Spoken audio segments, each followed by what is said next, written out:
Laïcité, une émission proposée et préparée par RERS. RERS, les réseaux d'échange réciproque de savoir. RERS est un groupe d'éducation populaire.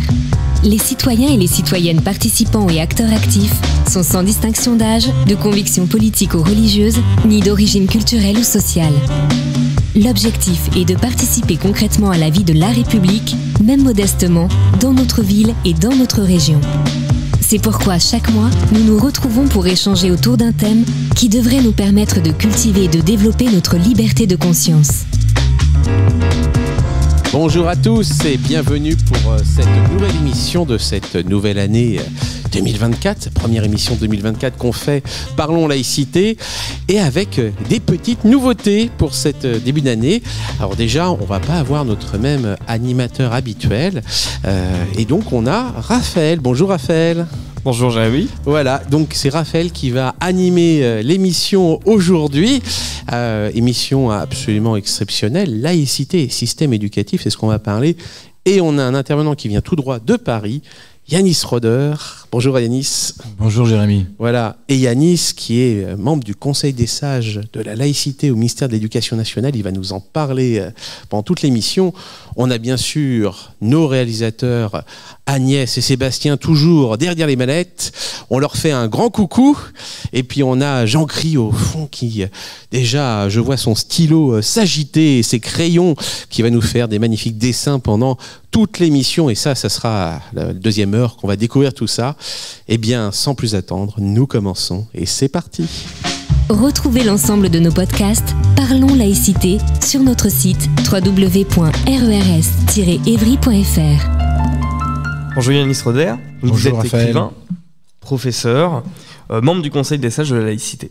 Le thème d'aujourd'hui tourne autour du système scolaire, sujet vaste à s'y méprendre, alors que la laïcité en est une clé de voûte dans l'école de la République. Pensez-vous que ce sujet touche de manière égale tout le corps professoral, ou bien c'est un sujet qui échoit à une ancienne génération de professeurs? Oh, l'école est laïque par les enseignements qu'elle donne, et donc tout le monde est concerné par la laïcité. Et d'ailleurs, à tel point que depuis 2 ans, notamment sur les conseils du Conseil des sages de la laïcité, auquel j'appartiens, a été créée une nouvelle épreuve à l'entrée au concours, plutôt au concours d'entrée, je vais le dire comme ça, au professorat, que ce soit des écoles ou dans le secondaire, qui touche à cette question des principes et des valeurs de la République, justement pour mieux former les nouveaux entrants dans la laïcité. Donc non, ce sont tous les enseignants qui sont bien sûr concernés, mais d'ailleurs, je devrais dire pas seulement les enseignants, tous les personnels qui travaillent dans les écoles, les collèges et les lycées, qui devraient être formés à la laïcité et qui sont concernés au premier chef par la laïcité. Donc, vous enseignez aussi depuis 25 ans l'histoire dans un collège de Seine-Saint-Denis, en zone d'éducation prioritaire. Vous placez la transmission des valeurs républicaines ainsi que l'amour de la jeunesse au cœur de votre vocation. Pensez-vous que l'on rappelle suffisamment à quel point l'école républicaine est émancipatrice? Est-ce grâce, et notamment est-ce grâce à la laïcisation des programmes scolaires? Alors je crois que je me permets de dire que vous avez raison de poser la question.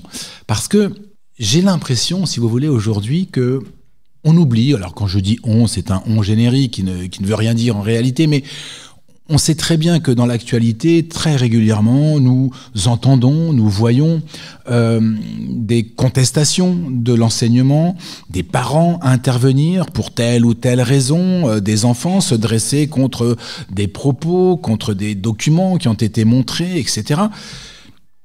Bien sûr, tout le monde pense dans ces cas-là à cette terrible affaire et à l'assassinat de notre collègue Samuel Paty.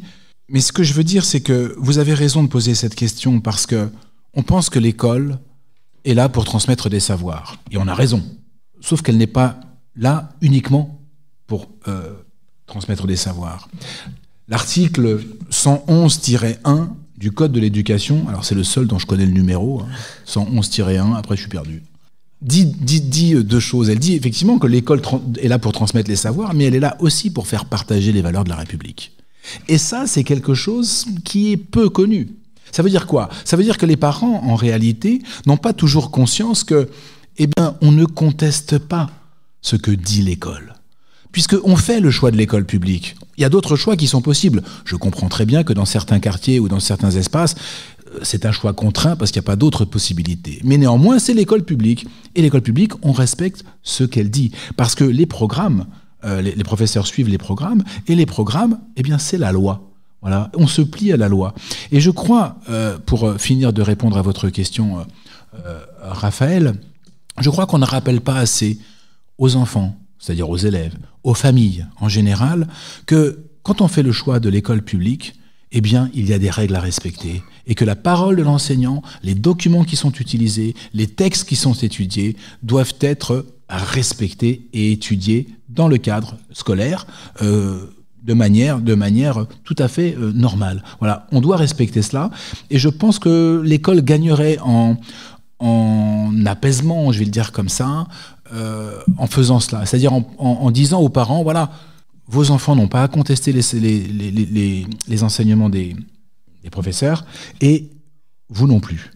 Et si on pense, par exemple, je me permets, tout le monde a entendu parler de cette histoire à Issou, par exemple, où des élèves de 6e se sont offusqués que la professeure de lettres montre un tableau du 17e, Diane et Actéon, où des femmes étaient représentées nues. Représentées, on ne voyait pas des femmes nues, on voyait des représentations de femmes nues.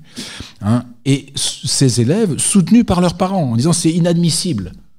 Mais si les parents avaient été, on va dire, prévenus, avaient été alertés sur à l'école, la République, ça se passe comme ci et ça se passe pas comme ça, et ben peut-être qu'on n'aurait pas eu ces contestations que nous avons eues. D'ailleurs, je vois que vous êtes aussi attaché à la pédagogie et à son impact sociétal. Sans nier les difficultés qui sont réelles, que pensez-vous des propos catastrophiques et déclinistes sur l'école républicaine et de manière plus large sur la jeunesse ? Je pense qu'il faut s'en méfier des propos déclinistes. Mais en même temps, je crois qu'il faut regarder le réel tel qu'il est. C'est ce qui est toujours très difficile, si vous voulez. C'est très difficile de ne pas sombrer dans le pessimisme à certains moments. Et en même temps, il faut toujours avoir en tête qu'il se passe des choses formidables dans l'école de la République. Donc c'est un entre-deux, je dirais. Oui, les enquêtes, notamment les enquêtes PISA, mais également les évaluations, nous montrent que le niveau des jeunes Français baisse. Je veux dire, on ne peut pas le nier. On ne peut pas le nier. Et cela, c'est inquiétant. C'est d'autant plus inquiétant, je crois, que le niveau des jeunes Français baisse d'abord dans les classes populaires. Et ce sont les classes populaires, c'est-à-dire les enfants issus des quartiers, je vais être très clair, les quartiers de relégation sociale, parlons très clairement, qui souffrent les premiers de ces difficultés scolaires.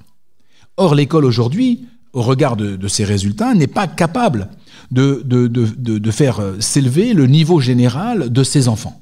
Donc il y a un problème, il y a de grandes difficultés. Ça ne veut pas dire que nous sommes dans un déclin général et que le pays va s'effondrer parce que son école est en train de s'effondrer. Il ne faut pas tomber non plus dans cette caricature. Mais je crois qu'il ne faut pas nier la réalité. Il y a de vraies difficultés.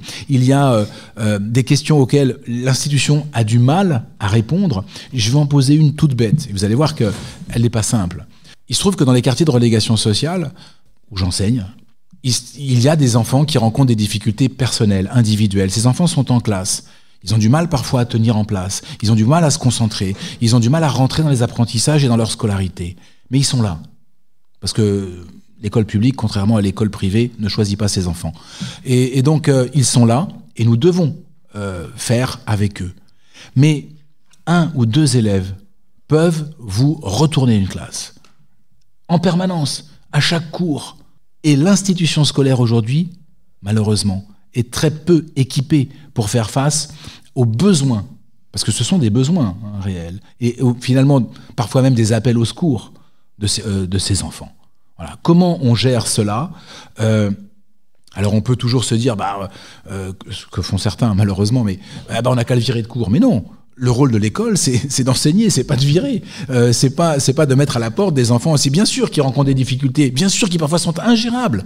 Mais il faut réfléchir à des solutions, à des processus, à des procédés qui pourraient venir en aide d'abord à ces enfants, mais également à leur famille, parce que vous imaginez bien que des enfants qui rencontrent ce type de difficultés sont des enfants qui ne vivent pas au quotidien forcément très bien.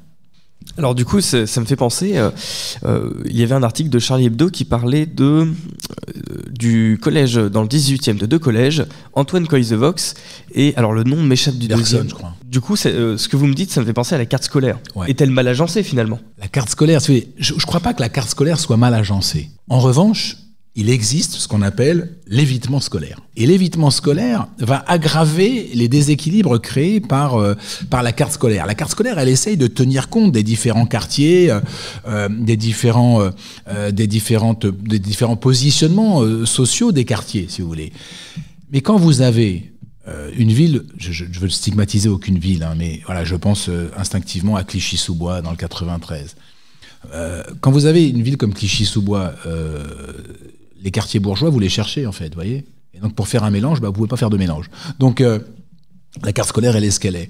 Quand vous avez des quartiers, ou plutôt des villes où vous avez une différenciation sociale en fonction des quartiers, vous pouvez essayer d'imaginer une carte scolaire qui permette un recrutement et ce recrutement donnant lieu à une vraie mixité scolaire et une mixité sociale. Oui, mais il y a aussi l'évitement scolaire. L'évitement scolaire, il est de 2 types. Le premier, c'est je ne veux pas que mon enfant aille dans cet établissement public, donc je vais faire en sorte d'avoir une adresse ailleurs pour qu'il aille dans un autre établissement public. Ça, c'est la première forme d'évitement scolaire. Puis la deuxième forme d'évitement scolaire, vous m'excuserez de le dire, mais c'est l'enseignement privé. Hein. Je veux dire, voilà, c'est l'enseignement privé à 80, je sais plus combien, 15% au plus catholique.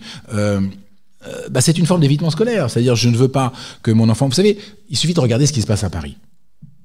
Paris, c'est très intéressant pour ça. Jusqu'en CM2, c'est-à-dire jusqu'à la fin du système d'école primaire, vous avez une grande mixité scolaire. Voilà. Et puis, dès qu'on passe au collège, voilà, hop, comme par enchantement, cette mixité sociale et scolaire, elle diminue de manière très, très significative. Oui, il y a un problème de répartition, il y a un problème de mixité, c'est une évidence. La carte scolaire ne peut pas y répondre en l'état, du fait de cet évitement scolaire, du fait que, j'ai oublié de préciser, mais peut-être que tout le monde le sait, mais je ne suis pas sûr, l'enseignement privé ne répond à aucune carte scolaire. Il n'est pas limité dans son espace de recrutement. Donc il prend qui il veut, s'il a de la place. Hein. Il prend qui il veut. Hein. Et donc ça change, ça fausse la donne, si vous voulez.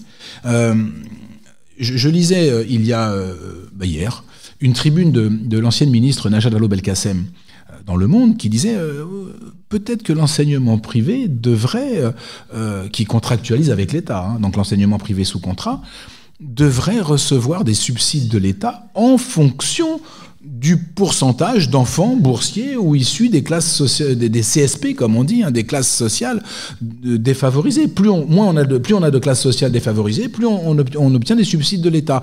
Ça me semblerait peut-être plus juste que le système actuel.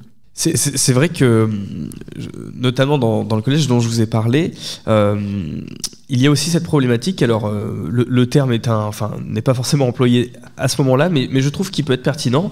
C'est la notion de main invisible. Est-ce que, par la mixité, est-ce que par une carte scolaire qui serait alors peut-être soit plus agencée ou qui pourrait répondre éventuellement au problème, le fait que des quartiers plutôt défavorisés et favorisés se réunissent, est-ce que réellement il y a un indice, quelque chose qui prouve que la mixité elle est bien là, qu'il y ait une hausse par exemple des notes, de l'ambiance, de l'atmosphère? Alors on a des expériences qui sont en cours, je pense à celle que vous avez citée à Paris dans le 18e arrondissement. Vous en avez une à Toulouse par exemple, hein, où alors Toulouse on est sur un système qui est différent de celui de Paris. Il s'agit d'acheminer vers des collèges de centre-ville des enfants issus de quartiers périphériques et vice-versa. Ça ne se fait pas sans résistance, hein, parce que les parents vivent aussi avec l'idée ou des représentations, je ne sais pas comment le dire, des difficultés que rencontrent certains établissements et des difficultés que pourraient poser éventuellement certains enfants qui viennent des quartiers populaires. Mais c'est vrai aussi des résistances dans les quartiers populaires. Hein, une certaine méfiance en disant « mais pourquoi mes enfants ils vont aller loin vers le centre-ville, dans le collège ?» Donc ça, c'est pas évident. Mais une fois que ça s'est mis en place, et c'est Georges Méric, hein, l'ancien président du conseil départemental, aujourd'hui c'est M. Vincini qui a repris ça en Haute-Garonne, on voit deux choses en fait. On voit un progrès, oui, un progrès des résultats, un progrès général des résultats scolaires. On va pas se mentir, tout le monde va pas faire Polytechnique, et tant mieux d'ailleurs. Mais il y a un progrès qui est pas immense, voilà, on va dire les choses très clairement, qui est pas mirobolant, mais qui est là quand même. Mais surtout, moi ce que je pense même peut-être plus important que ça, c'est que ces enfants se rencontrent. Ces enfants se parlent. Ces enfants échangent, sont assis côte à côte dans les classes, jouent ensemble au foot ou à autre chose. On est à Toulouse, peut-être qu'ils jouent au rugby, mais enfin sur le béton ça fait mal, dans les cours d'école. Et donc ils construisent un quotidien en commun. Est-ce qu'ils s'invitent aux anniversaires? Je n'en sais rien. Mais il y a des moments de rencontre. Et ces moments de rencontre, ils sont très importants parce que vous avez des espaces où les enfants vivent une vraie ghettoisation sociale, mais aussi, il faut dire les choses, je crois, cette ghettoisation sociale aujourd'hui en France, elle se double d'une ghettoisation culturelle. Pour le dire très clairement, dans certains quartiers, vous avez des populations qui sont plus ou moins récemment issues de l'immigration, et notamment d'une immigration venue d'Afrique, qu'elle soit d'Afrique du Nord ou d'Afrique subsaharienne, et qui a par exemple, pour prendre cet exemple-là, un rapport à la religion qui est tout à fait autre que le rapport à la religion global, général, on va dire comme ça, de l'ensemble des Français en général. Et donc, quand vous avez des classes où vous avez 100% des enfants qui appartiennent ou qui sont issus de familles croyantes, eh ben, c'est pas du tout la même chose que quand vous avez une partie qui est croyante, une autre qui ne l'est pas, une autre qui s'en fout. Et ce qui est important, c'est qu'il y ait plusieurs, cette diversité, de manière à ce que l'enseignant ne soit pas l'unique personne dont les enfants soupçonneraient, les élèves soupçonneraient, qu'il n'est pas croyant. Parce que vous avez quand même pas mal de collègues qui disent « moi je suis athée ». Ils n'ont rien à dire en fait. En réalité, la laïcité, c'est ne rien dire. C'est pas dire si on est athée, on est croyant, pas croyant. C'est de dire ça ne vous regarde pas. Mais donc il y a une confusion entre laïcité et athéisme. C'est pas la même chose. Mais bon, peu importe. Mais beaucoup d'élèves se représentent le prof comme étant en général plutôt athée, ce qui est d'ailleurs pas nécessairement vrai, mais peu importe. Et donc du coup, l'altérité, si vous voulez, en termes culturels, c'est juste le prof ou les profs. Et ça pose un problème. Parce que finalement, le monde des profs, c'est pas leur monde. C'est un monde d'ailleurs. Et d'ailleurs, souvent dans les quartiers, comme en Seine-Saint-Denis, les profs n'habitent pas forcément là, viennent peut-être de Paris, viennent de... Voilà, et donc il y a cette image qui se crée, si vous voulez, dans les esprits de certains élèves, de cette différenciation des mondes. Et d'ailleurs, moi ça m'arrive souvent, quand je dis, vous savez, ça m'est arrivé il y a quelques semaines, j'écris au tableau 51%. C'est quoi ce 51%? C'est un sondage IFOP de septembre 2021 qui dit que 51% des Français ne sont pas croyants. Voilà. Et je dis, voilà, 51% des gens en France ne sont pas croyants. Réponse d'un de mes élèves, ah oui, mais ça, c'est les Français. Et qu'est-ce que tu veux dire par c'est les Français? C'est les Blancs, quoi. Je fais, mais je crois que français, c'est pas une couleur de peau. Je suis même sûr que c'est pas une couleur de peau. Qu'est-ce que tu veux dire? Donc on a discuté, parce qu'évidemment, il s'est exprimé de manière tout à fait naturelle. Je ne l'ai évidemment pas tensé, pas du tout. J'ai expliqué que voilà, les termes ont une signification. Mais pour eux, ils sont tellement, mes élèves, ils sont tellement dans un milieu où croire, c'est la norme, que ne pas croire, c'est ailleurs. C'est pas leur monde. Et c'est ça le problème de l'absence de mixité aussi. C'est que la seule confrontation à une autre vision du monde, c'est celle représentée par les professeurs. Il faudrait que cette confrontation apaisée avec d'autres visions du monde, elle vienne d'autres élèves. Voilà. Et que d'autres élèves se permettent de dire, mais vous croyez, mais chez moi on ne croit pas, et on a le droit de ne pas croire, etc. C'est ça qui permet la construction d'une société apaisée et en même temps qui ne se referme pas, ou dont des groupes ne se referment pas sur eux-mêmes. Et ça, je pense que c'est, me semble-t-il, un vrai challenge pour l'avenir. Mais vous savez, se refermer sur soi-même, je me permettrai cela quand même, c'est vrai de ceux qui croient quand ils ne sont qu'entre eux, mais c'est vrai d'autres. sur des raisons, sur des questions sociales, qui s'enferment, je ne vise personne en particulier, mais qui s'enferment dans des établissements prestigieux, privilégiés, et qui fuient la confrontation avec des enfants issus de classes populaires, voire même de classes moyennes. Ça me fait penser à une citation du comte, alors attendez, que je me rappelle de son nom, c'est le comte Stanislas de Clermont-Tonnerre. Exactement. Oui. Vous parlez de la citation de décembre 1789 ? Exactement, avant 91, voilà. Qu'ils deviennent citoyens. Il faut tout accorder aux Juifs comme individus et rien comme nation. Exactement, il va même un peu plus loin, il dit d'ailleurs, il faut qu'ils ne fassent dans l'État ni un corps politique, ni un ordre, il faut qu'ils soient individuellement citoyens. Et je pense que c'est ça aussi la problématique actuelle, c'est que penser quand on sait que le séparatisme aussi national des générations nouvelles semble plutôt préoccupant. Ouais, cette citation, elle est extraordinaire en réalité, et merci de l'avoir exhumée parce qu'elle est formidable. Elle nous explique ce qu'est la France en fait. En France, et d'ailleurs tous les profs devraient connaître cette citation et devraient l'enseigner en réalité. Il est question de l'émancipation des Juifs, c'est-à-dire, pour le dire clairement, là c'est le prof d'histoire qui parle, je suis désolé, c'est une déformation professionnelle.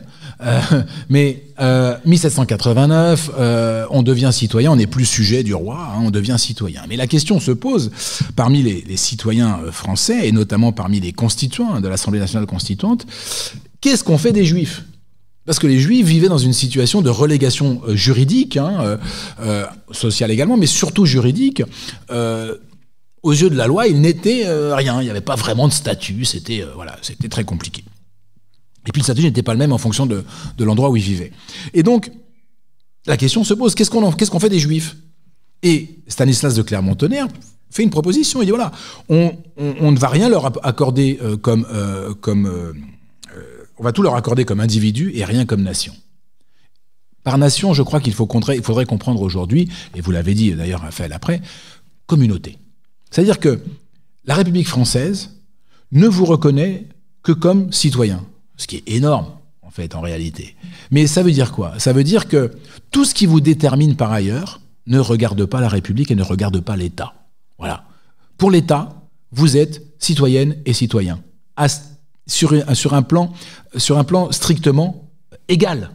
Voilà, quel que soit le fait que vous croyez ou pas, de votre couleur de peau, votre origine, l'État, excusez-moi de le dire de manière un peu triviale, s'en tamponne. Ça ne le regarde pas. Ce qui compte, c'est la citoyenneté. Et c'est ça l'histoire de l'émancipation des Juifs, en fait. C'est pour ça que c'est absolument génial, cette phrase. Elle nous explique ce qu'est la République française et ce qu'est la citoyenneté. Vous êtes citoyen parce que vous êtes citoyen. Tout le reste, on s'en fout. Voilà, ça ne regarde pas l'État. Ce qui n'est pas le cas partout, pas du tout. C'est vraiment la structure de la citoyenneté française qui est formidable et qui laisse et qui renvoie à la vie privée ce que nous pensons nous déterminer par ailleurs. Voilà. Et ça, c'est assez extraordinaire. Ça a été pensé, il a fallu attendre 1 an et demi après pour l'émancipation des Juifs, puisque de mémoire c'est septembre 1791, oui, l'émancipation des Juifs, donc ils deviennent citoyens à part entière. Fait nouveau en Europe, les Juifs n'étaient rien ailleurs, il n'était pas grand-chose en France, et ils deviennent citoyens à part entière. Ça, c'est la France, et ça, c'est la République. Enfin, c'est pas encore la République en 1791, mais on va vers la République. Les prémices. Exactement. Ce qui est du coup d'autant plus marquant, je vais vous parler personnellement, mais autour de moi, donc j'ai pas mal de personnes qui se disent soit musulmans, soit athées, et que ça soit aussi au niveau religieux que politique, genre ou je ne sais quoi. Ce qui me pose beaucoup de problèmes à moi, c'est de me dire que ces individus ne sont pas que cette identité-là. Ils en ont plusieurs. Ils aiment peut-être une couleur particulière, une langue, une culture. Et maintenant, en ce moment même, on est tout le temps à sortir de cette phrase, en fait, aller à l'envers de cette phrase, justement, et de se dire non, moi je suis ça et tu ne peux pas me l'enlever. Je crois que vous avez raison. C'est une réflexion que je me faisais il n'y a pas longtemps d'ailleurs. Je me disais qu'il y avait beaucoup de gens qui confondaient au sens de mettre ensemble la religion et l'identité, comme si la religion était au fondement de l'identité. Moi, je ne le crois pas. La religion, c'est une partie, ça peut être une partie de l'identité, mais qui n'est sûrement pas réductible à la religion. Or, vous savez, quand un professeur illustre un cours par un dessin, par exemple, humoristique, tiré, par exemple, de Charlie Hebdo, sur telle ou telle religion. Certains élèves se disent offensés parce qu'ils se sentent attaqués. C'est là où est la confusion. Ils font une confusion entre ce qu'ils pensent être leur identité, définie uniquement par la religion. Mais ça, c'est une construction. Je veux dire, c'est quelque chose qu'il faut apprendre à mettre à distance. Et il y a aujourd'hui, effectivement, une confusion entre la religion et l'identité. Je crois qu'il faut rappeler, vous avez raison de le dire, que les identités, elles sont multiples. Voilà, moi je suis un professeur, je suis un homme, je suis un rugbyman, je sais ça se voit pas, mais c'est comme ça.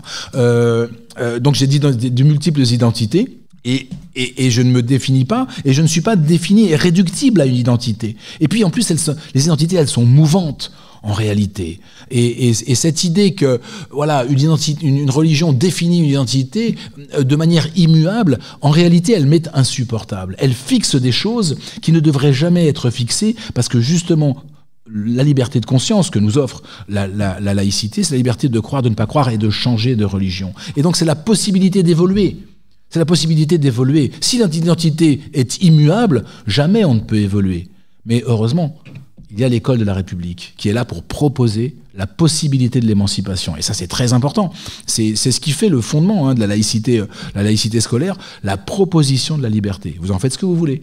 On va vous la proposer. Et c'est là où on voit qu'il y a des conflits avec certains élèves, parce que justement ceux qui considèrent que l'identité, la religion les constitue identitairement, eh bien ils sont confrontés à des choses à l'école qui va bousculer cela.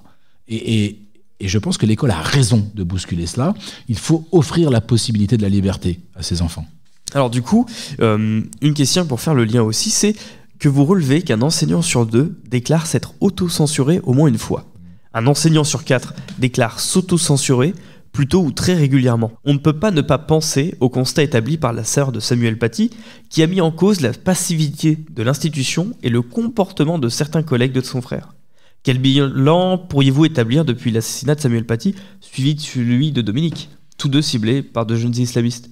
Mais vous avez raison, oui, parce que l'autocensure des enseignants est aujourd'hui une vraie question. J'étais hier, dans un lycée de l'Essonne, j'étais pas loin d'ici, et un professeur me disait que parmi ses collègues, il avait des collègues qui n'osaient plus parler de certains sujets, de manière parce que dans leur classe, ils sentaient que c'était tendu. Ils n'avaient pas nécessairement envie de lutter pied à pied face à des élèves qui allaient être très réactifs, voire très revendicatifs sur telle ou telle question. Alors finalement, ils se mettent en retrait. Et donc, effectivement, ils s'autocensurent. Alors, on essaye de mesurer cette autocensure par des différents sondages. Les sondages que vous avez cités, ce sont les sondages de l'IFOP. Ce qui est très intéressant, c'est que j'ai en tête 3 sondages de l'IFOP sur cette question de l'autocensure. 2018, 2021, janvier 2021, et le dernier, de ma connaissance, c'est décembre 2022. On est passé, pour ce qui est de l'autocensure, alors, il faut être honnête, c'est la question de mémoire était... Vous êtes-vous censuré au moins une fois, sur des questions religieuses. Et on est passé de 36 à 40, je crois que c'était 46, à 49, à 56 aujourd'hui. 56% des profs, donc on a augmenté de ces 20% de plus, qui se sont déjà autocensurés une fois. Mais là où vous avez raison, Raphaël, ce qui est important, c'est le quart des enseignants qui se censurent plusieurs fois par an. C'est ça qui est très important. Ça veut dire que là, on est face à un phénomène qui gagne. Et ce phénomène, il traduit plusieurs choses. D'abord, il traduit cette sensibilité exacerbée des élèves sur les questions religieuses. Ça, c'est le premier point. On en a déjà parlé. Le deuxième point, je crois que c'est le sentiment d'insécurité, et d'abord d'insécurité intellectuelle, des enseignants sur les questions religieuses. Quand on est tranquille, quand on est à l'aise, sur ces questions-là, sur le fond, on peut y aller, on peut discuter. Moi, je crois qu'on peut parler de tout en classe. Absolument de tout. Mais il faut être assuré, il faut être fort sur ses bases, on va dire, et notamment scientifiques. La troisième chose, c'est l'insécurité physique. On ne peut pas aujourd'hui passer à côté de cette le sentiment d'insécurité physique qui est réel ou supposé. Mais à partir du moment où on a assassiné 2 professeurs, comment ne pas penser à la question de la sécurité personnelle sur des questions religieuses? Mais tout le monde y pense. Tous les profs ont ça en tête aujourd'hui. C'est une évidence. La 4e chose, c'est, je dirais, le sentiment de solitude. Le sentiment de solitude de nombre de professeurs dans leur salle de classe qui ont à affronter des discours parfois virulents, quand ce n'est pas des attitudes, mais ça, je pense que ça reste mesuré quand même, il faut l'espérer, et qui ne se sentent pas soutenus par leur hiérarchie directe. Pour la Fondation Jean Jaurès, j'avais dirigé un sondage qui montrait que 54% des enseignants, en cas d'incident sur des questions religieuses, en faisaient référence à leur chef d'établissement. Ça veut dire que 46% ne le font pas. Et pourquoi ils ne le font pas?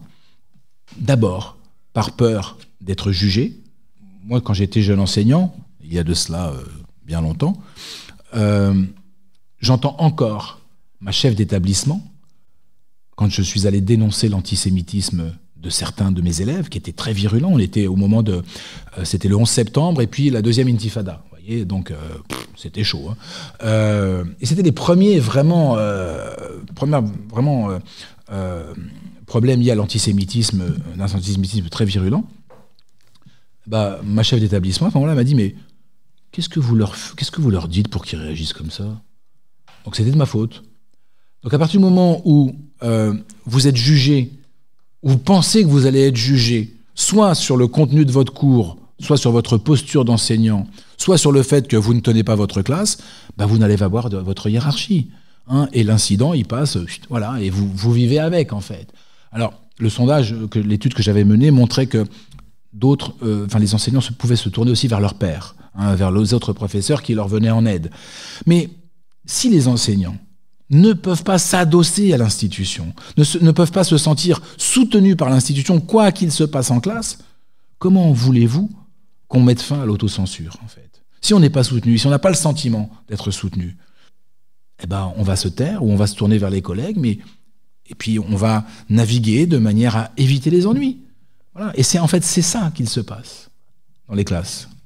Alors, du coup, ça me fait penser qu'il y a aussi des outils, notamment le cahier d'hygiène et de sécurité dans tous les collèges, qui doit être accessible, et où à l'intérieur, on peut marquer notamment toutes les atteintes à la laïcité, qu'on soit professeur ou du corps en règle générale d'autorité avec les élèves. Est-ce qu'il y a d'autres outils qui puissent aider les professeurs sans pour autant forcément passer par l'administration de peur d'être jugés? Oui, il y a d'autres outils. Alors, le cahier dont vous parlez, il y a beaucoup de profs qui ne savent même pas où il est. Mais bon... Mais oui, il y a d'autres outils. Il y a un logiciel qui a été mis en place par le ministère depuis quelques années maintenant, qui s'appelle Fait Établissement. Et vous pouvez de manière anonyme, c'est important, de manière anonyme, vous pouvez signaler un incident, voilà, directement. Vous pouvez le faire par l'intermédiaire du chef d'établissement, mais si vous ne voulez pas le faire par l'intermédiaire du chef d'établissement, vous pouvez le faire seul. Voilà, et signaler l'incident. Voilà, c'est une possibilité. Oui, on peut aujourd'hui... signaler les incidents quand ils arrivent. Mais toujours avec le même problème. Au fond, c'est que si l'incident est signalé au rectorat, le rectorat va se tourner vers la personne, et puis à un moment donné, le chef d'établissement va être mis au courant. Et comment le chef d'établissement va-t-il vivre le fait qu'il ait été contourné par le signalement fait établissement? Pas forcément toujours très bien. Vous auriez pu me prévenir, maintenant j'ai les services sur le dos, etc. etc. Ça se passe toujours comme ça, en fait. Enfin, toujours, très souvent. Donc, vous voyez, c'est un peu le serpent qui se mord la queue, si vous voulez. Donc, ce qu'il faut, moi je pense que ce qu'il faut absolument, c'est que les chefs d'établissement, mais la mentalité est en train de changer, mais il y a du boulot encore. Les chefs d'établissement prennent conscience que, mais c'est pas de leur fait, c'est au-dessus. Et au-dessus qu'on prenne conscience qu'on ne doit pas juger les chefs d'établissement, comme on ne doit pas juger les profs aux incidents qu'il y a dans leurs établissements. Voilà, on doit les juger sur la manière dont ils résolvent ces questions et comment ils y répondent, la manière la plus efficace et la plus républicaine possible, et la plus juste aussi, et la plus juste possible. C'est ça qui importe. C'est pas le nombre de conseils de discipline. Si on juge un chef d'établissement au nombre de conseils de discipline, plus personne va en faire. Voilà. Alors, je dis pas qu'il faut en faire des conseils de discipline, mais parfois la sanction c'est une forme d'éducation, et c'est important aussi de marquer des limites. Donc voilà, je pense qu'il y a des mentalités à changer. Vous savez, les ministres se succèdent et on les entend tous dire le pas de vague c'est fini, enfin tous. depuis Jean-Michel Blanquer. Depuis Jean-Michel Blanquer, on entend dire le pas de vague, c'est fini. J'ai entendu Pape Ndiaye dire le pas de vague, c'est fini, et puis Gabriel Attal, le pas de vague, c'est fini. La ministre actuelle, pour l'instant, elle a d'autres soucis, donc elle n'a pas encore parlé du pas de vague, mais ça viendra. Mais en fait, c'est pas vrai. C'est vrai qu'on progresse. Mais vous avez encore beaucoup de gens qui sont dans cette mentalité-là et dans cet état d'esprit en disant « Ouh là là, faut pas trop qu'on parle de nous, pas de mauvaise publicité, pas de... et puis voilà. » Et donc, on met la poussière sous le tapis. Voilà. Alors, de moins en moins, il faut l'espérer. Et d'ailleurs, les signalements et la culture, on essaie de cultiver, je ne sais pas si on peut le dire comme ça, mais de mettre en avant une culture du signalement. Hein. C'est pas une culture de la délation. Hein.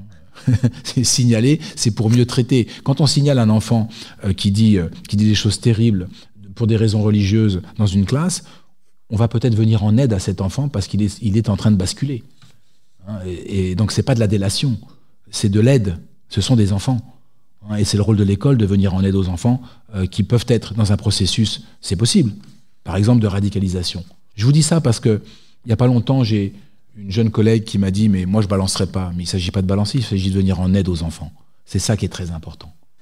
Moi je me pose une question, c'est et les AED, les AESH, les assistants d'éducation, n'est-il pas aussi dangereux d'avoir un discours qui vise principalement les professeurs, et donc c'est très bien d'ailleurs, hein, mais où on oublie souvent aussi les assistants d'éducation, cette jeune génération qui arrive, qui sont au contact avec les jeunes, qui vont avoir des strates importantes peut-être de l'administration plus tard, et qui eux-mêmes commencent à avoir un discours plutôt un séparatisme national, voire même décliner les lois de la République, et notamment face à des enfants. Comment on s'y prend, et y a-t-il des solutions avec ces AED, ces AESH ? Alors, on s'y prend pas très bien. On ne s'y prend pas très bien parce que je pense qu'on n'a pas vraiment pensé encore aujourd'hui, on n'a pas encore pensé vraiment la question de la formation aux principes et valeurs de la République de ces corps. Or, c'est fondamental. Là encore, vous avez raison, Raphaël. Il faut absolument rappeler à ces AED, à ces AESH, à tous ces personnels hein, qui sont au contact direct des élèves dans la cour, à la grille, etc., dans les couloirs, que la République, elle a des règles, qu'elle a des principes, qu'ils assurent un service public, en réalité un service public d'éducation, mais qu'ils assurent un service public, et qu'en tant qu'assurant un service public, ils doivent se cantonner à respecter des règles dans le cadre de leur travail quotidien. On n'a pas un AESH, un AED n'a pas à dire à un élève comment il doit s'habiller ou pas, n'a pas à donner des conseils sur telle pratique ou pas. Il se doit de rester neutre. Il se doit de rester neutre et pas d'influencer ou non. La neutralité d'un AESH ou d'un AED doit être la même que celle d'un enseignant. Ce sont des fonctionnaires en réalité, voilà, contractuels, mais assimilés fonctionnaires. Donc la neutralité s'applique. La neutralité s'applique. On a le droit, moi je pense qu'à titre personnel, on a le droit de pas être d'accord avec les lois de la République. Voilà, ok. Alors quand on devient enseignant, ça pose problème quand même, parce qu'on fait quand même un choix. Si on n'est pas d'accord avec les lois de la République quand on devient enseignant, c'est qu'on rencontre soi-même une petite contradiction, à moins qu'on veuille torpiller l'école de l'intérieur. C'est ce qui est possible, hein, il y en a. Hein. Mais quand on est AED, je veux dire, on va faire ça quelques années, on a le droit de ne pas considérer que les lois de la République ou les principes et les valeurs de la République, c'est pas ce à quoi on aspire. Mais dans le cadre de son travail, on n'a pas le droit de le dire. Et on n'a pas le droit d'agir contre. Malheureusement, on a négligé aujourd'hui la formation de ces personnels. On les engage parce qu'ils sont étudiants en général. Parfois, ils ont été anciens élèves de l'établissement ou de l'établissement d'à côté. Ça aide socialement, ça aide des populations de ces quartiers, c'est important aussi. Mais parfois, on oublie de rappeler les cadres et de rappeler le cadre républicain dans lequel ils doivent travailler et ils doivent participer à l'éducation citoyenne des enfants, c'est-à-dire des élèves. Il faudrait que j'arrête de dire des enfants parce que c'est des élèves, c'est vrai, mais voilà. Comme vous le savez, il y a une étude de la Fondation Jean Jaurès qui montre qu'un clivage générationnel commence à se dessiner sur la perception des valeurs républicaines et plus particulièrement de la laïcité, perçue y compris par certains membres de la communauté éducative comme discriminante, pas adaptée ou encore dépassée. En tant qu'enseignant, estimez-vous qu'un travail de pédagogie et ou de formation serait souhaitable envers les jeunes enseignants ? Alors oui, je connais cette étude puisque c'est moi qui l'ai dirigée. Et je vous assure que quand on a vu les résultats, on l'a faite avec celle-ci, on l'a faite avec Jérôme Fourquet. Et quand on a vu les résultats avec Jérôme, on est un peu tombé de l'armoire, quoi, en se disant waouh, le fossé générationnel, il est important. C'est-à-dire que effectivement, on voit un fossé se creuser entre les profs de plus de, on va dire 35-40 ans. J'ose pas dire les vieux profs, mais les profs affirmés, on va dire ça comme ça, et les jeunes profs qui rentrent dans le métier. Et les jeunes profs qui rentrent dans le métier, ils sont les produits de leur génération, en réalité. Ils ne sont pas une exception, hein. C'est un fait générationnel, en fait. C'est un fait générationnel. Et ce qu'on voit, c'est qu'effectivement, il y a une vision de la laïcité qui est une vision, à mon avis, faussée par l'idée du respect et de la tolérance, mais au sens anglo-saxon du terme. Ce sont des générations qui ont été, et qui sont, comme nous le sommes, hein, en réalité, abreuvés de soft power américain. Par les séries, par les réseaux, etc. On voit du soft power américain, et la société que nous voyons en permanence, c'est la société américaine, nord-américaine. Où effectivement, il y a cette question de tolérance, de respect, etc. Mais parce que nos sociétés se sont construites sur des bases totalement différentes, notamment dans le rapport aux religieux. Je pourrais l'expliquer si vous voulez.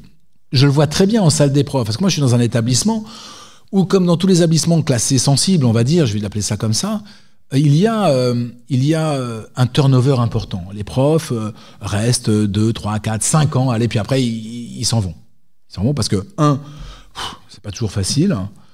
Puis 2, vous savez, les jeunes profs qui arrivent chez moi, ils viennent de Grenoble, ils viennent de Toulouse, ils viennent de Nice, ils veulent rentrer chez eux, hein. Et puis quand vous allez à Grenoble, c'est un peu plus facile, même si les prix ont monté, c'est un peu plus facile d'acheter une maison ou un appartement qu'à Paris et même à Saint-Denis. Donc voilà, c'est le pouvoir d'achat, ça compte aussi, donc on s'en va. Et donc pourquoi je vous dis ça? Parce que j'ai beaucoup de jeunes profs, moi, en salle des profs. Et j'ai parfois des collègues qui ont des réponses très étonnantes aux questions qui se posent sur la laïcité.